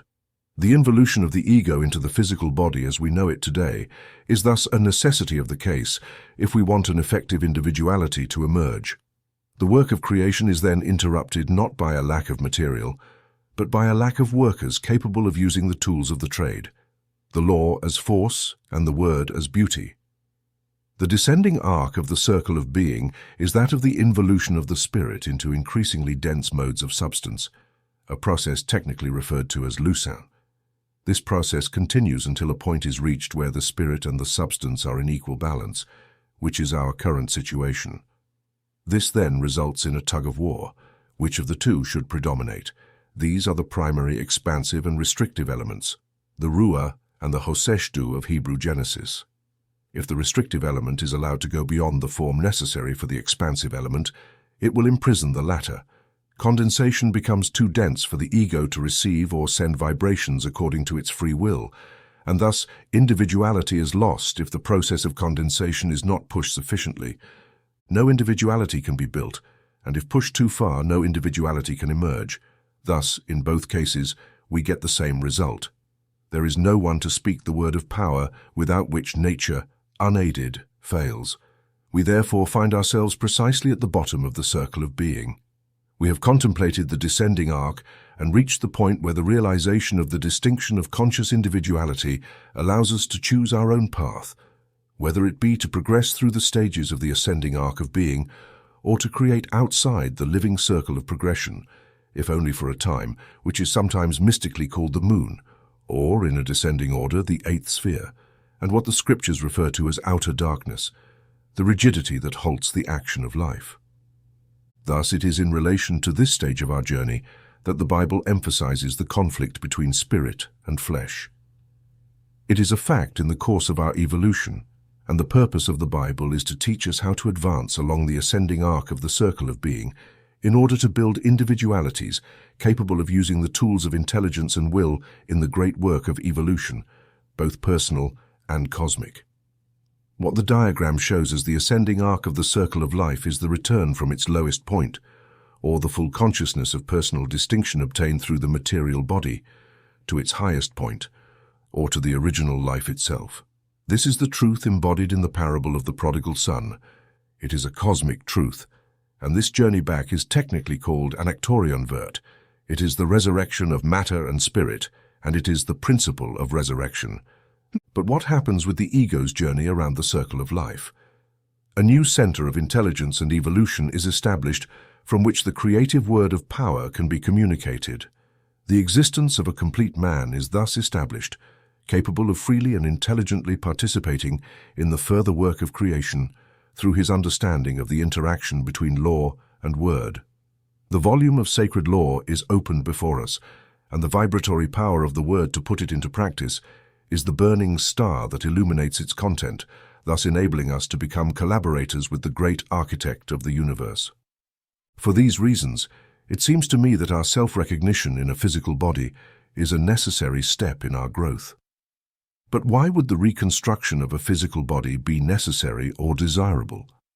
Obviously, self-recognition is the necessary basis for any use of these powers of selection and will by which the impersonal law must specialize to reveal its unlimited potentialities. Self-recognition means asserting personal distinction in our environment. It must therefore always mean possessing a body as a vehicle through which we can act on this environment and receive the corresponding reaction. In other words, it must always be a body constituted in terms of the plane on which we operate. However, this does not mean that we must always be attached to a single plane. On the contrary, the very conception of the power of the word to specialize the action of the law implies the power to function on any plane we choose, but always subject to the law. If we want to act on a particular plane, as an improper person, and not merely by influencing another agent, we can only do so by assuming a body in terms of the nature of that plane. Therefore, if we want to act on the physical plane, we must clothe ourselves in a physical body. But once we fully grasp the power of the word, we will no longer be bound to a body. We will no longer see it as composed of so many chemical elements, but will see beyond them the true primary etheric substance of which they are composed. Thus, through our will, we will be able to put on or take off the physical body at our discretion. Asterisk, asterisk. This is at least a fairly logical deduction from what we have learned in the previous pages. Thus, the resurrection body is not the old body resurrected, but a new body as real and tangible as the former. Simply, it is not subject to any of its incapacities or limitations, but is an instrument always ready for any work we might desire on the physical plane. But perhaps you might ask, why would we want anything to do with the physical plane? We have surely had enough of it, yes, in its old sense of limitation, but not in the new sense of a world of glorious possibilities, a new realm of our creative activities, among which is helping those who are still in the lower stages through which we have already passed. I believe that if we understand the position of the fully resurrected man, we will see that it is unlikely he would turn his back on earth as something old and decayed. Therefore, a new physical body is a necessary part of his equipment. If we take as a general principle that for self-recognition in any plane, a body is necessary, this will shed light on the biblical account of the appearances of our Lord after his resurrection. It is notable that he insists on the body as an integral part of individuality. When the disciples thought they had seen a ghost, he said to them, "Touch me, and see that it is I myself, and not a spirit, for a spirit does not have flesh and bones, as you see that I have." Luke 24:39. This clearly affirms that the spirit without a body is not the complete self. However, from the same account, we deduce that the solid body in which he appeared is capable of passing through closed doors and of disintegrating and reintegrating at will. Now, in the electronic theory of matter constitution that I discussed in the previous section of this book, none of this is impossible. On the contrary, it is simply the known law of synchronous vibration applied to these broader ranges of wavelengths which, though not yet produced by laboratory experiments, are inevitably recognized by mathematicians. Thus, the resurrection of the flesh seems to me to be the logical conclusion of our current stage of existence. Who can say what future advancements will occur? We must remember that the end of a series is always the beginning of another. This is the doctrine of the octave, but it is enough to consciously consider what our current stage of evolution will be. It is impossible even to make a conjecture, but it is clearly taught by the scriptures that the individual fulfillment of such a resurrection does not depend on any particular date in world history. When Martha said to Jesus that she knew her brother would rise again on the last day, he ignores the question of the last day and says, "I am the resurrection and the life." John 11:25. Similarly, St. Paul presents it as something to be attained, Philippians 3:15, not a resurrection of the dead, but from among the dead. What St. Paul means by this is not an anastasis konechron, but an anastasis hekton nekron. There are undoubtedly other passages in the scriptures that speak of a general resurrection, which for some will be a resurrection to condemnation, John 5:29, a resurrection to eternal shame and contempt, Daniel 12:2. This is a subject I will not attempt to engage with, as I still have much to learn, but if biblical statements about resurrection are to be taken as a whole, these passages cannot be ignored. On the other hand, biblical assertions about individual resurrection are also present, and the general principle on which they are based becomes clear when we examine the fundamental relationship between law and word. We must simply remember that the word, which can thus activate the law of life and make it triumph over the law of death, cannot be spoken by the limited personality that only knows itself as John Smith or Mary Jones. We must achieve a greater personality than that before we can speak the word, and this greater personality is not simply John Smith or Mary Jones magnified. This is the error into which we are all so prone to fall. Simple amplification is not enough. A square will remain a square no matter how much it is enlarged. It will never become a circle. But on the other hand, it is possible to express the area of a circle in the form of a square. And when we learn to see that our square does not exist by itself, but as an expression of the circle in another form, our attention will first turn to the circle as the generating figure, and then to the square as a particular mode of expressing the same area. If we look at it this way, we will never confuse the square with the circle, but we will see that as this circle grows, the square grows with it. It is this dependence of the square on the circle that makes all the difference and renders it alive and growing, for the true circle represents infinity. It is not bounded by a limiting circumference as in the purely symbolic geometric figure, but is represented by the impulse generating an ever-widening circle of electromagnetic waves. When we realize this, our square becomes something alive. The word we speak with this recognition is no longer ours, but that of the one who sent us, the expression in the plane of individuality of the thought that brought us into existence, and that is why it is the word of life. This is the true resurrection of the individual. Chapter 8, Transfer of Charge. As we grow in a clear perception of what the quadrature of the circle truly means, we will free ourselves from the burden of anxiety. We will rise to a greater generalization of the law of cause and effect, learning to reach the primary cause as it operates through secondary causal channels, causing effects to produce, and, therefore, control the effects produced. And we will cease to worry about secondary causes in the realm of the lower personality. We see certain facts and arguments intended to produce certain outcomes, which would be very true if we actually saw all the facts, or, again, if we could see in each particular case all the facts as they exist. Now we can either deny the operation of the primary cause or acknowledge its infinite capacity to create new facts. Therefore, regardless of the nature of our anxiety, we should try to dispel it by considering that there may be other facts we do not know that will produce a different outcome than the one we have, and that, in any case, there is a power capable of producing new facts in response to our call for the same. But I can imagine someone saying to us, "Little presumptuous dwarf, do you think the primary cause will bother with you and your insignificant concerns? Don't you know that the primary cause works according to universal law and makes no exceptions?"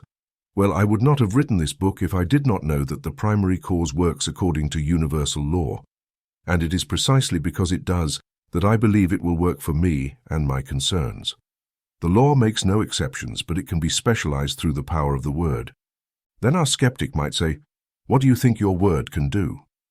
To which I reply, "It is not my word, for I do not use it in my lower personality as John Smith or Mary Jones, but in this higher personality that recognizes only an encompassing personality and thus itself as included within it.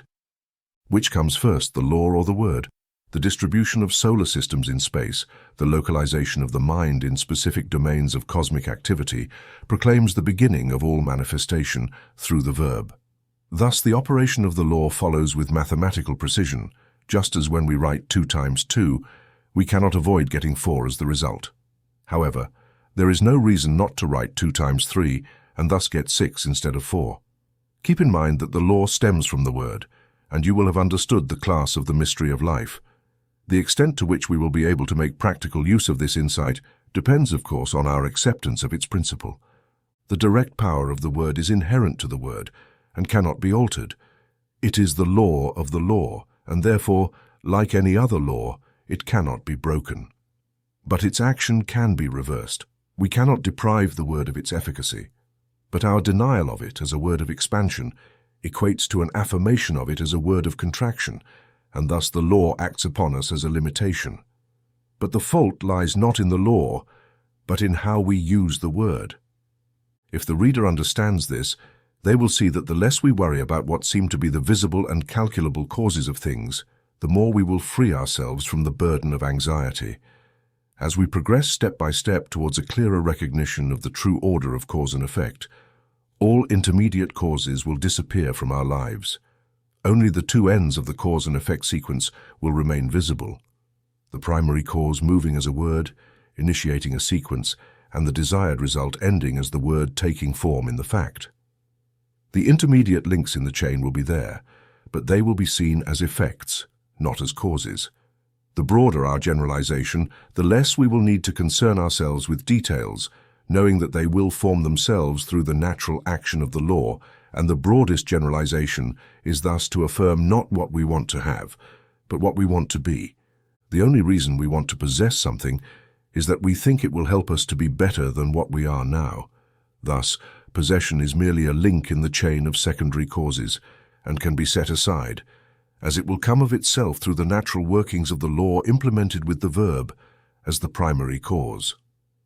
This principle is exposed in the statement of the divine name given to Moses, Exodus 3:13, 14. If the name I am is being, not having, then having is a natural consequence of being. And if it is true that we are made in the image and likeness of God, that is, according to the same principle, then what is the law of divine nature must also be the law of ours, and by becoming aware of this, we become participants in the divine law. 2 Peter 1:4. What we truly want is to be something more than what we are now, and that is good. It is our awareness of the continuously generating impulse of the eternal living Spirit that is the source and fountain of all differentiated life, working in us for a progressively perfect individual expression of all that is within itself. If the reader remembers what I said at the beginning of this book about the substantive verb of being, they will see that each of us is in truth a word, a verb of God. Let the orthodox reader not be scandalized by this. I am merely stating what the Bible says. ***, seek the following passages. Write on him the name of my God and my new name. Revelation 13:12. I looked, and behold, a lamb standing on Mount Zion, and with him 144,000 having his name and the name of his Father written on their foreheads. Revelation 14:1. His name will be written on their foreheads. Revelation 12:4. Read particularly the entire passage of Revelation 19:11-16, where it is explicitly stated that the name is the Word of God, and that this name is placed on those who follow their leader. This is shown by the same description given to the followers and the leader. They all ride white horses, the horse being also a symbol of intellect. Moreover, for the leader, the peculiarity of his name is that no one knows it except himself, and in Revelation 2:17, the exact same thing is said about the new name that will be given to the one who overcomes. Again, in Isaiah 62:2, he will be called by a new name which the mouth of the Lord will name. And again in Numbers 6:27, they will put my name upon the children of Israel. Thus, as to the meaning of this name, the word of God in Psalm 119:160 is, Your word is truth from the beginning. Jesus said, Your word is truth. John 17:17. This also corresponds to the description in Revelation 19:11-16, where another name for the word of God is faithful and true, and the same metaphor of the truth riding in action is contained in Psalm 45:3-4. Gird your sword on your thigh, O mighty one, with your glory and majesty, and in your majesty ride prosperously for the truth. The same symbol of riding also appears in Psalm 68, which sings, He who rides upon the heavens. He who rides upon the heavens of heavens, which were once, that is, at the beginning. Behold, he sends out his voice, a mighty voice. The word voice is the Hebrew word kol, which means sound or word. Thus we again find the idea of the word riding in action. Again in Psalm 138:2 we have, You have magnified your word above all your name, thus repeating the idea of the word as name. In other passages we find the idea of the word as a weapon, the sword of the Spirit, which is the word of God, Ephesians 6:17, which corresponds to the description in Revelation of the sword proceeding from the mouth of the word. We also have the same metaphor of the word riding in action in Habakkuk 3:8-9. You rode on your horses, on your chariots of salvation. Your bow was made bare with your word. Similarly, those who oppose the word are slain by the sword of the one who sits on the horse, from whose mouth the sword proceeds. In other passages, the word is put before us as a defense. His truth shall be your shield and buckler, Psalm 91:4.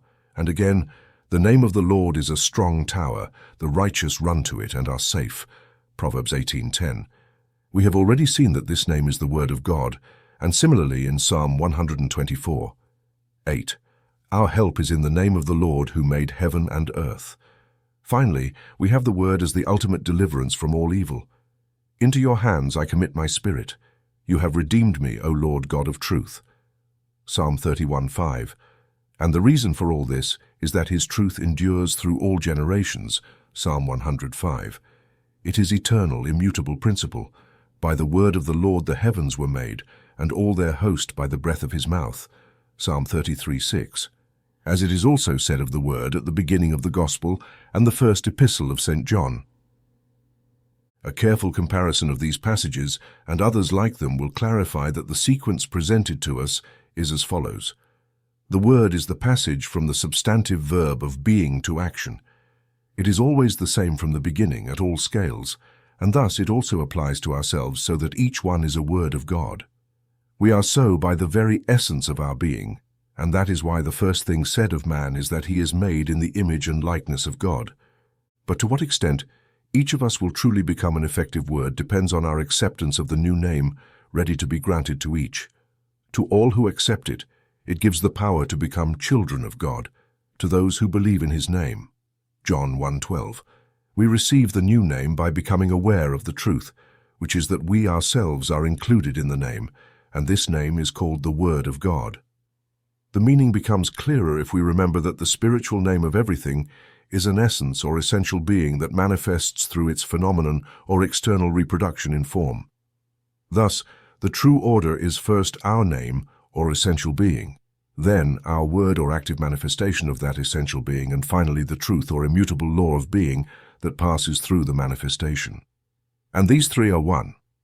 When we see that this is true for us not due to arbitrary favoritism making us exceptions to the human race, but because it is the work in the domain of human individuality of the same power and the same law by which the world came into existence, we can see that we have here a principle on which we can rely to function as infallibly as the principle of mathematics, and that the desire to become something more than what we are now is nothing other than the eternal spirit of life, seeking an ever more complete expression.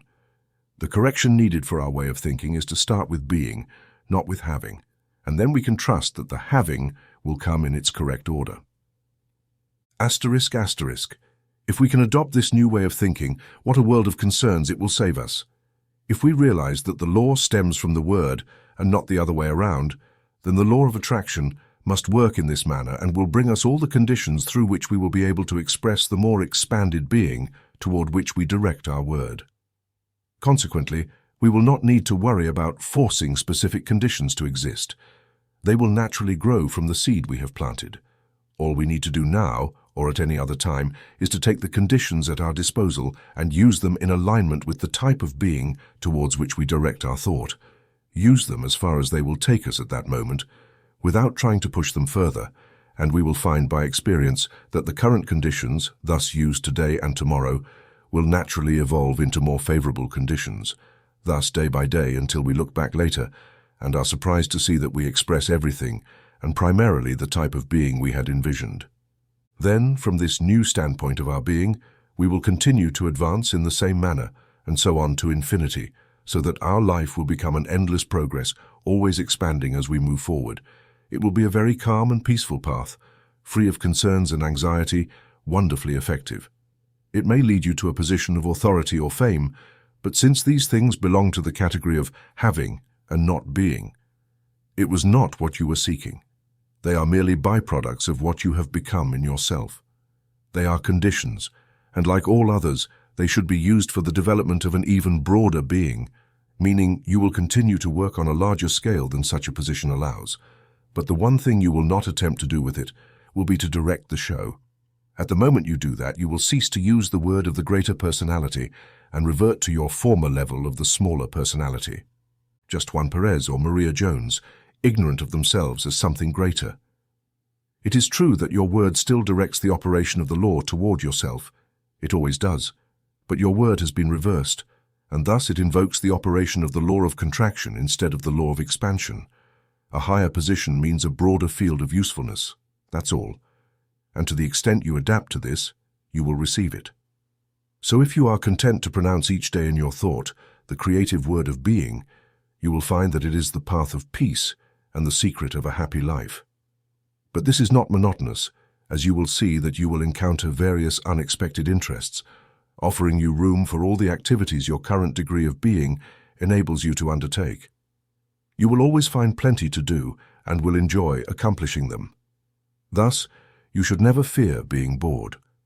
But perhaps you will say, how can I know if I am speaking with my own word rather than with that of the creative spirit? Well, the word of the smaller personality is based on the idea of possessing, while the word of the spirit rests on the idea of becoming. That is the criterion. And also, if we base our word on the promises of the spirit, we can be sure that we are on the right path. We can be sure because, by analyzing these promises, we will discover that they are all statements of the creative law of being, and the nature of this law is clear from the facts of visible creation. These things are not true because they are written in the Bible, but the Bible is true because these things are written in it. The more we examine biblical promises, the more they impress us as promises according to the law, and since the law can never be broken, we can feel quite sure of this, provided we do not hinder the law from working for the fulfillment of the promise by our own reversed use of the word. But if we take the word of the promise and convert it into our own word, then we know that we are speaking the correct word, which will specialize the action of the law in a way that produces the fulfillment of the promise. Outside of the word, there is no foundation. In all other systems, we have the law without will or will without law. Thus, we know that we are not speaking of ourselves, but that we are speaking the word of the power that sent us into the world. The law alone cannot fulfill the promises. It is cosmic and impersonal in itself, and as ample scientific discovery shows, it requires the cooperation of the personal factor to bring forth latent possibilities. Thus, the word is as necessary as the law for the fulfillment of promises. But if the word we speak is that of the creative spirit, we can consider it as certain in its operation as the law, and together they form an infallible power. But there is one thing we must not forget. It is the law of growth. If the law we plant is the seed, then we must bear fruit for it to grow. We must leave it in peace and continue our business as usual, and the seed we have sown will germinate and grow by itself. We do not know how, a truth that the Master himself told us in Mark 4, 26, 29, ***. We must not be like children who plant a seed one day and dig it up the next to see if it has grown. Our part is to plant the seed, not to make it grow, as the creative law of life will do that. This is why the Bible gives us instructions such as, study to be quiet, 1 Thessalonians 4:11. He who believes will not act hastily, Isaiah 28:16. In quietness and confidence shall be your strength, Isaiah 30:15. We worry about whether the word we have planted is bearing fruit by digging it up again, and of course, it will not grow. The fundamental principle we must always keep in mind is that all creation carries its own mathematics, and that is why the law stems from the word, not the other way around. Therefore, the word is the foundation of every creative series, whether large or small, cosmic or individual, constructive or destructive. Every series begins with intention, and remember that the exact meaning of the word comes from the two Latin words in, and tender, to stretch, meaning to stretch in a determined direction. This stretching in a particular direction is the conception of ourselves as having reached the goal toward which our thought tends, and it is the conception of an idea. Our formulated idea is expressed, even if only mentally, in words, and the end of the series is the realization of the idea in actual fact. Therefore, it is also true for any series, whether creating a blouse or a world, that in the beginning there is the word is the starting point. So since the word is the starting point, what is our conception of what we can sow with it? There is a wide variety of opinions on what is desirable, and it is natural and correct for it to be so, because otherwise we would be lacking individuality, which means we would have no real life within us. Indeed, a world without individuality would be unthinkable. It would be a planet that had stopped moving, that was dead. Thus, it is the varied conception of good that drives the world forward. Uniformity means reducing things to a dead level. On the other hand, there must be unity of action resulting from unity of purpose. Otherwise, the world logically ends in internal strife. If the world is to continue, it can only be through unity expressed in variety. So the question is, what is the unifying desire underlying all varied expressions? It is very simple: to enjoy life. Our ideas of a pleasant life may be very varied, but this is what we all truly desire. So what we are seeking is the foundation of a pleasant life. I do not hesitate to assert that the secret to enjoying life is to be interested in it. The opposite of living is death, that is, inertia and stagnation. Dying of boredom is something very real, and if we do not want to die of this malady, we must have an interest in life that always continues.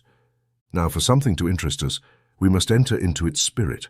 If we do not enter into the spirit of a game, it does not interest us. If we do not enter into the soul of a book, it does not matter to us. We will be bored with it, and so on. Therefore, through our own experience, we can establish the principle that to enjoy anything, we must enter into its spirit.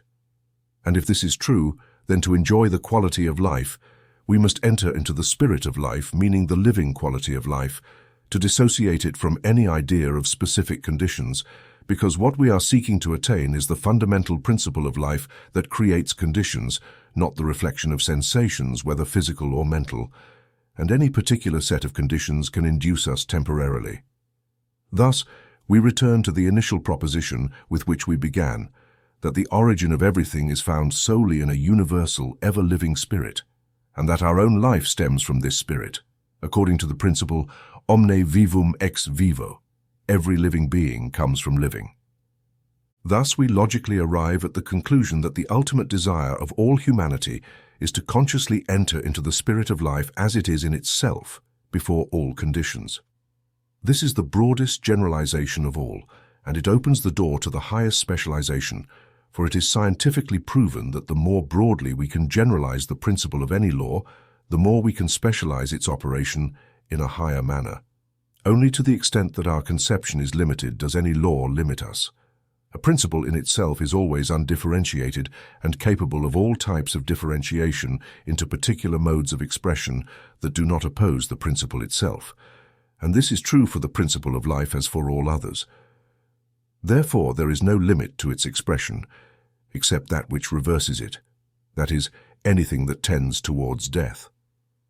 Consequently, what we must avoid is the negative mode of thinking that initiates a reversed action of the law, logically resulting in destructiveness rather than constructiveness.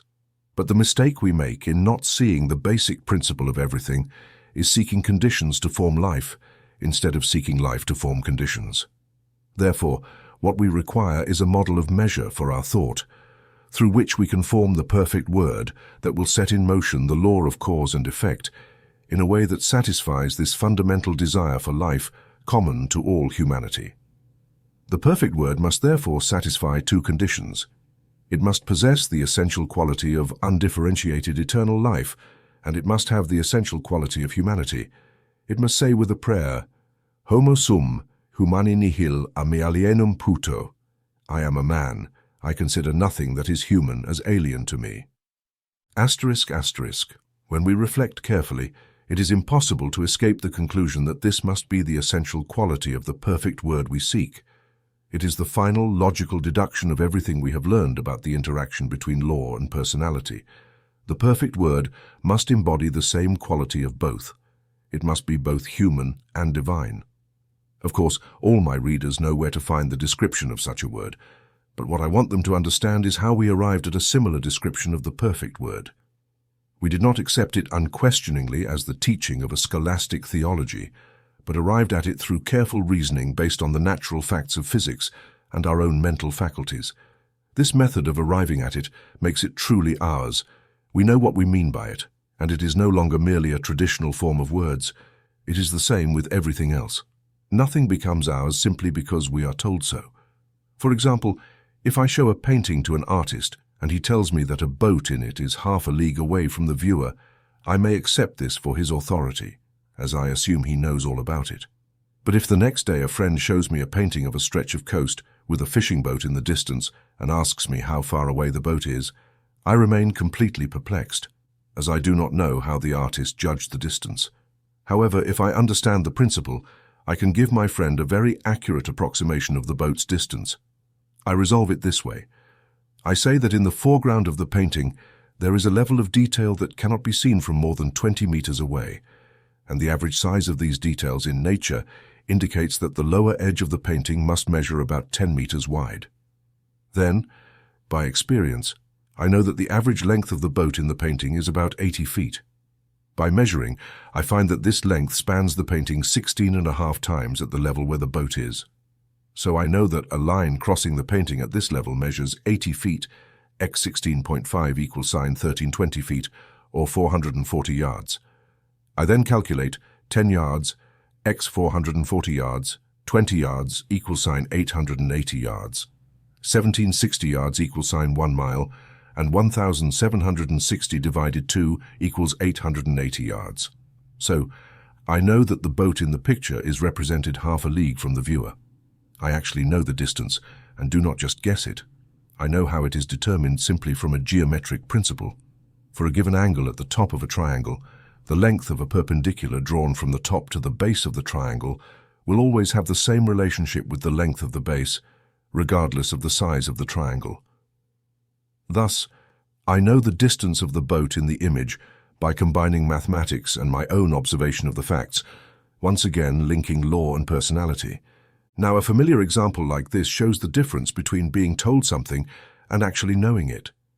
It is by an analogous process that we have arrived at the conclusion that the perfect word is a combination of what is human and divine. We have clear reasons to consider this as the ultimate fact of human development, the power to give expression to the perfect word, and this naturally stems from our own existence and all ordinary sources from which we derive. But perhaps the reader might ask, how can a word take form like a person?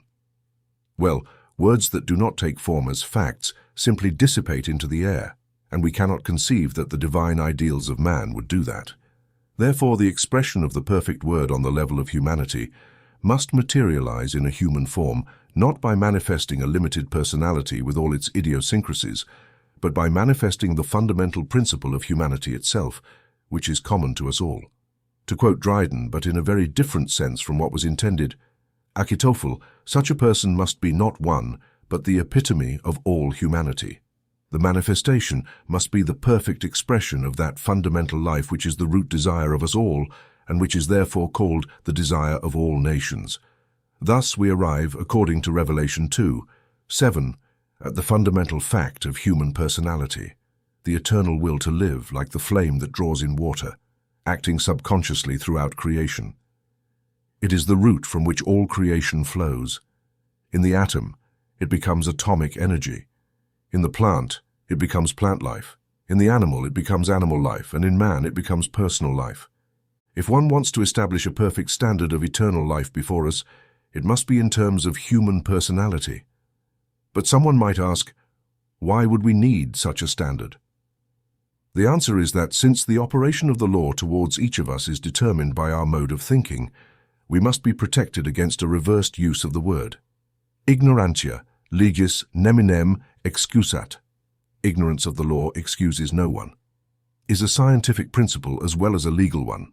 Given that the law of cause and effect can never be altered, our ignorance of the laws of electricity will not prevent us from getting electrocuted if we introduce ourselves into a high-voltage circuit. Therefore, since the law is impersonal and knows no exceptions, it will bring us life or death according to the direction we give it with our word. It is thus of the utmost importance for us to have a standard for measuring the word expressed through our own personality. That is why St. Paul speaks of our growth to the measure of the stature of the fullness of Christ, Ephesians 4:13, and why we find the symbol of measurement so frequently used in the Bible.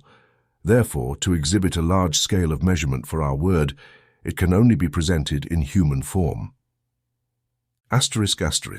So, if the goal is to establish such a standard of measurement, the scale must be expressed in units of the same denomination as our own nature. One cannot divide miles by amperes, and it is because the scale of our potential being is aligned with the same denomination as the spirit of life itself that we can rely on the standard of the Word made flesh. When this is clearly understood, the intellectual difficulties related to the doctrine of atonement are eliminated. If we want to take advantage of the biblical promises based on biblical teaching, we cannot reject this teaching. As I mentioned earlier, if a doctrine is to be correctly interpreted, you must understand it in its entirety. And in one way or another, the doctrine of atonement is the pivot of the entire Bible. To omit it is like trying to represent Hamlet without Hamlet, and then you might as well throw your Bible in the trash. So where does atonement fit into this context? Here are the usual intellectual difficulties. To whom is the sacrifice offered? To God or to someone else?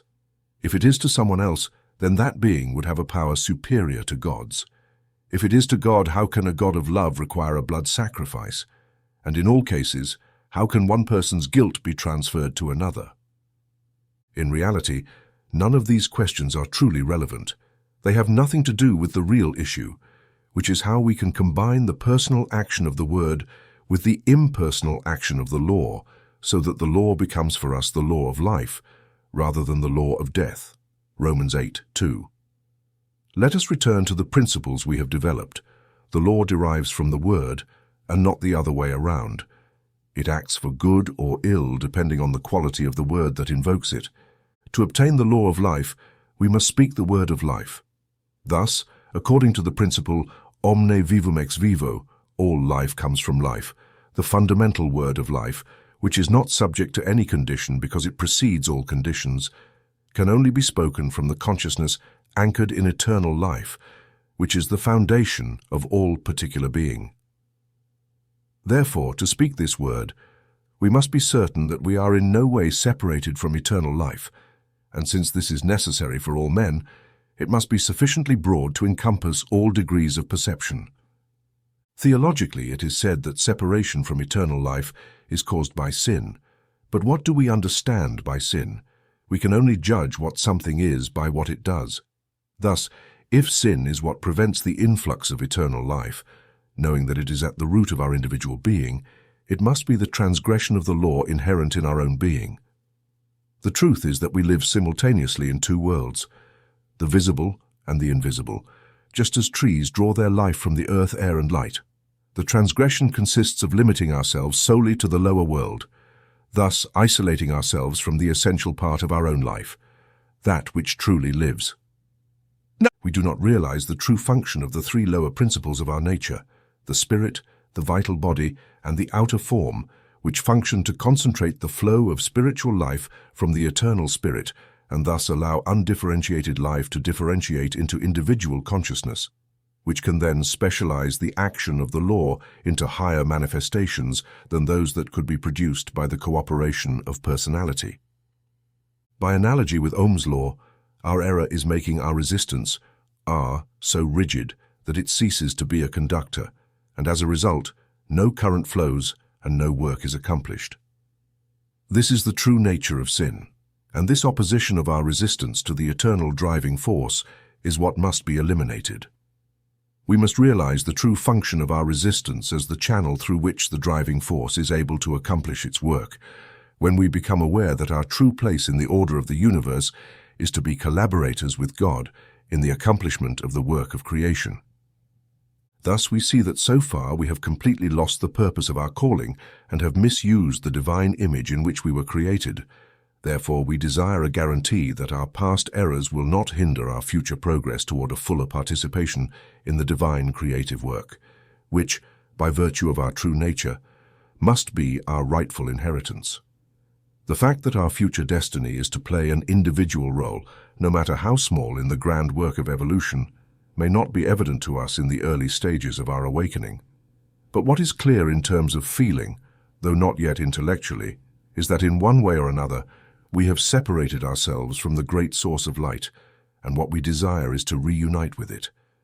What we want, then, is something that provides a solid foundation of security to ensure that we are united with it, and this something must be of such a nature that it never loses its effectiveness at any stage of our progress. It must cover all the ground. Asterisk, asterisk. Now, if we think deeply about this issue, we will gradually see that this expansive quality is found in the doctrine of atonement. It meets all the needs of our spiritual nature in a way that no other theory does and addresses every stage of our progress. The only thing that hinders its effectiveness is our belief that we do not need it. This is why St. John said that if we say we have no sin, we deceive ourselves, and the truth is not in us. 1 John 1:8. But as we come into the light of truth and realize that sin is what does not conform to the law of our essential being in relation to eternal life, we become more aware that not only have we transgressed the law in the past, but even now we are far from fully respecting it. The more light we gain, the more clearly we see this to be the case. Therefore, whatever stage of mental development we are in, the security we all need as the basis for our new life is the elimination of sin, past errors, and daily faults of the present. We can formulate various theories, each to our liking, on how this happens. For example, we might argue that since the Word is the undifferentiated potential of humanity, every human soul is included in Christ's sacrifice, and we suffer in Him on the cross. Or we could say that our confession of the need for such an offering equates to our participation in it. Or we could affirm with St. Paul that, as in Adam all are sinners, in Christ all are freed from sin, 1 Corinthians 15:22, taking Adam and Christ as representatives of two orders of men. Or we could refer to the statement that sacrifices and burnt offerings did not please you, Psalm 46, and to Jesus' own explanation of his death as a testimony to the truth. That is, eternal life will not exact retrospective vengeance for our past misunderstanding of it, as electricity or any other force would. We can explain the modus operandi of the great sacrifice in any of these ways, as the Scriptures present it in all these manners, but the important thing is to accept it, for the nature of our mental constitution makes this acceptance, whether accompanied by an intellectual explanation or not, provide the security we need. Relying on these foundations, we can safely build the edifice of our future development. It also provides us with continuous support at all subsequent stages of our evolution. As our psychic awareness increases, we become more sensitive to psychic stimuli, whether they come from a good or evil influence. Therefore, the recognition of our redemption in Christ surrounds us as a protective barrier through which no evil spirit or malevolent influence can pass. Thus, by resting on this truth, we need never fear any invasion of such malice, but will always be protected with the full armor of God. Ephesians 6:11. From any angle we consider, we find in the single offering made once for the sin of everyone a perspective that no other teaching, whether religious or philosophical, provides. In examining it, we see that it is not an arbitrary decree that we cannot justify, but is based on the psychological constitution of man, a disposition so perfectly suited to our needs at every stage of our evolution that we can only attribute it to divine wisdom acting through someone who, through perfect love, willingly offered himself to provide the foundation of complete security for all who recognize their need for it. On this basis of reunion with the eternal source of life, it appears that all the promises of the Bible are in harmony with the law inherent in our being, so that by establishing this foundation, we find the supreme manifestation of the interaction between law and word, which, when appreciated, opens perspectives of unlimited possibilities for both the individual and the race. However, the race as a whole is still far from understanding this and has no perception of spiritual causality. In cases where a vague perception of spiritual causality begins to emerge, it often transforms into a powerful capacity to exert coercion over others, thereby depriving them of the individuality that evolution aims to develop. This is because people do not look beyond the three lower principles of life, principles that animals share with humans. As a result, the higher principle of spirit that distinguishes man is lowered to the lower level, so that man is distinguished from the beast only by possessing intellectual faculties that, by their perversity, transform him not into a beast, but into a beastly one. Thus, the recognition of psychic powers, when not protected by the higher principles of truth, plunges man even deeper into darkness than simple materialism. And so, the two go hand in hand on the downward path. There is ample evidence that this is increasingly the case today, and this is why the biblical promises culminate in promises of the return of the one who offered himself to lay the foundations of peace. As I mentioned earlier, we must either accept the Bible in its entirety or reject it completely. We cannot choose what we like and reject the rest. No legal document could be handled in this manner, and thus the Bible is a coherent whole. Otherwise, it would be nothing but disjointed pieces.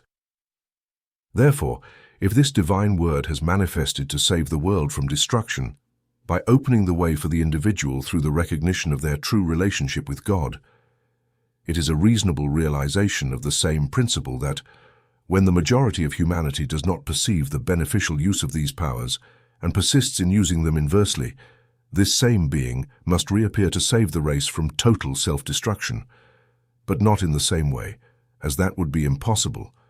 The individual method is one of individual self-recognition in the light of truth. That is why it cannot be imposed on anyone.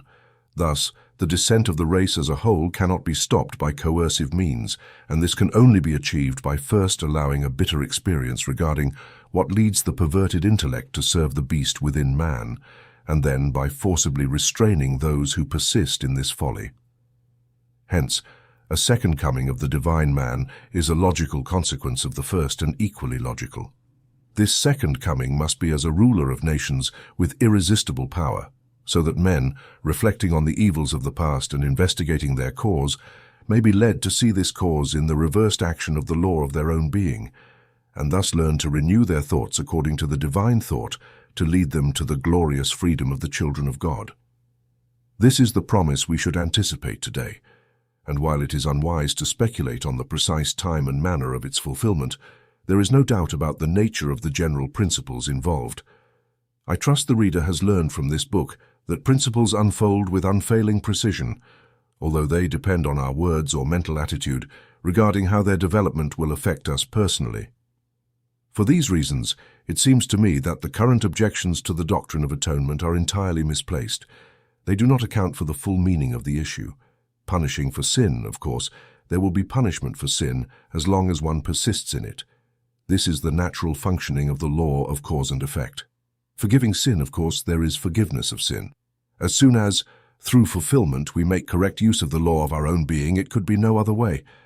This is the natural functioning of the law of cause and effect. Here is, "The covenant I will make with them after those days, says the Lord. I will put my laws in their hearts, and in their minds I will write them, and I will remember their sins and lawless deeds no more." Hebrews 10:16.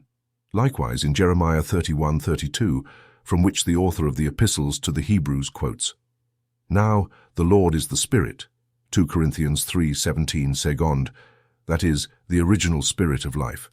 And thus my laws means the law inherent in the original principle of being. So here we have a clear statement that the realization of the true law of our being results ipso facto in the cancellation of all our past errors. When we understand the principle of this, the entire sequence becomes perfectly clear. There is nothing arbitrary about it. It naturally results from a new way of thinking that produces a new order of consciousness. And it is written that if anyone is in Christ, he is a new creation, or as it is also said, a new creation, 2 Corinthians 5:17. And according to the principle that every creation carries its own mathematics, every man who has passed from the law of death to the law of life, although the full fruition is not yet visible, must allow the law of growth. But the principle is in him and has become the central and generating point of his consciousness, and thus he is destined, sooner or later, to develop into a perfect manifestation according to the law of his nature. If the principle is accepted, it will work the same way, whether we receive it through trust in the written word or analyze the foundations of our trust. Just as an electric bell will ring when the button is pressed, whether one is an electrical engineer or not, there will be this difference. If you are an electrical engineer, you will see the principle involved in the sound of the bell and discover in it the promise of infinite possibilities that will open up to you for development. Similarly, the clearer you see the necessary relationship between yourself and the vivifying spirit from which everything originates, the clearer it will be to you that this relationship opens an endless panorama of limitless potentialities that can never be exhausted. This is the true nature of the promises of the Bible. They are not made by an external deity of which we can never be certain, but by the resident God who is both the life, the law, and the judgment of all things. Therefore, they are promises according to the law that contains within itself the principle of its own fulfillment. Asterisk, asterisk, but I am not sure that the reader is yet convinced. The law can fulfill the latent promise within it only through the cooperation of the Word, that is, the personal factor that provides the necessary conditions for the law to operate. Therefore, if the promise is to be realized, we must find the life that originates everything, the prime mover, not only on the level of the law, but also on the level of personality. This becomes evident when we consider that this original life must be undifferentiated in itself. Otherwise, it could not be the origin of all differentiated modes of life and energy. As long as we find differentiation at any scale, we have not reached the first cause. There will always be something deeper from which the differentiations originate. This something that is at the base of everything we seek. Therefore, the original spirit must be absolutely undifferentiated, and consequently the personal factor within us must be the differentiation into individuality of a quality eternally subsisting in the undifferentiated spirit. Therefore, since our individual differentiation of this quality must depend on our recognition of it, it follows that a model of measurement is necessary, and this model presents itself to us in the form of the personality around which the whole Bible revolves, and which, as a model of divine infinity differentiating into units of individual personality, can be described both as the Son of God and the Son of Man. If we see that eternal life, due to its undifferentiation in itself, must become for each of us exactly what we take it to be, it follows that to realize it on our own level of personality, we must see it through the means of personality. Thus, it is not a theological invention, but the supreme psychological truth that no man can come to the Father, that is, to the paternal Spirit, except through the Son. John 14:6. When we see the reason behind this, the Bible becomes a new book for us, and we learn that its interpretation is not found in scholarly commentaries, but in the one we give it. We then discover that it is indeed the book of promises, not vague and uncertain, but logical and scientific, teaching us how to combine the instrumentality of the law with the freedom of the Word, so that through the perfect Word manifested as the perfect man, we reach the perfect law and discover that the perfect law is the law of freedom.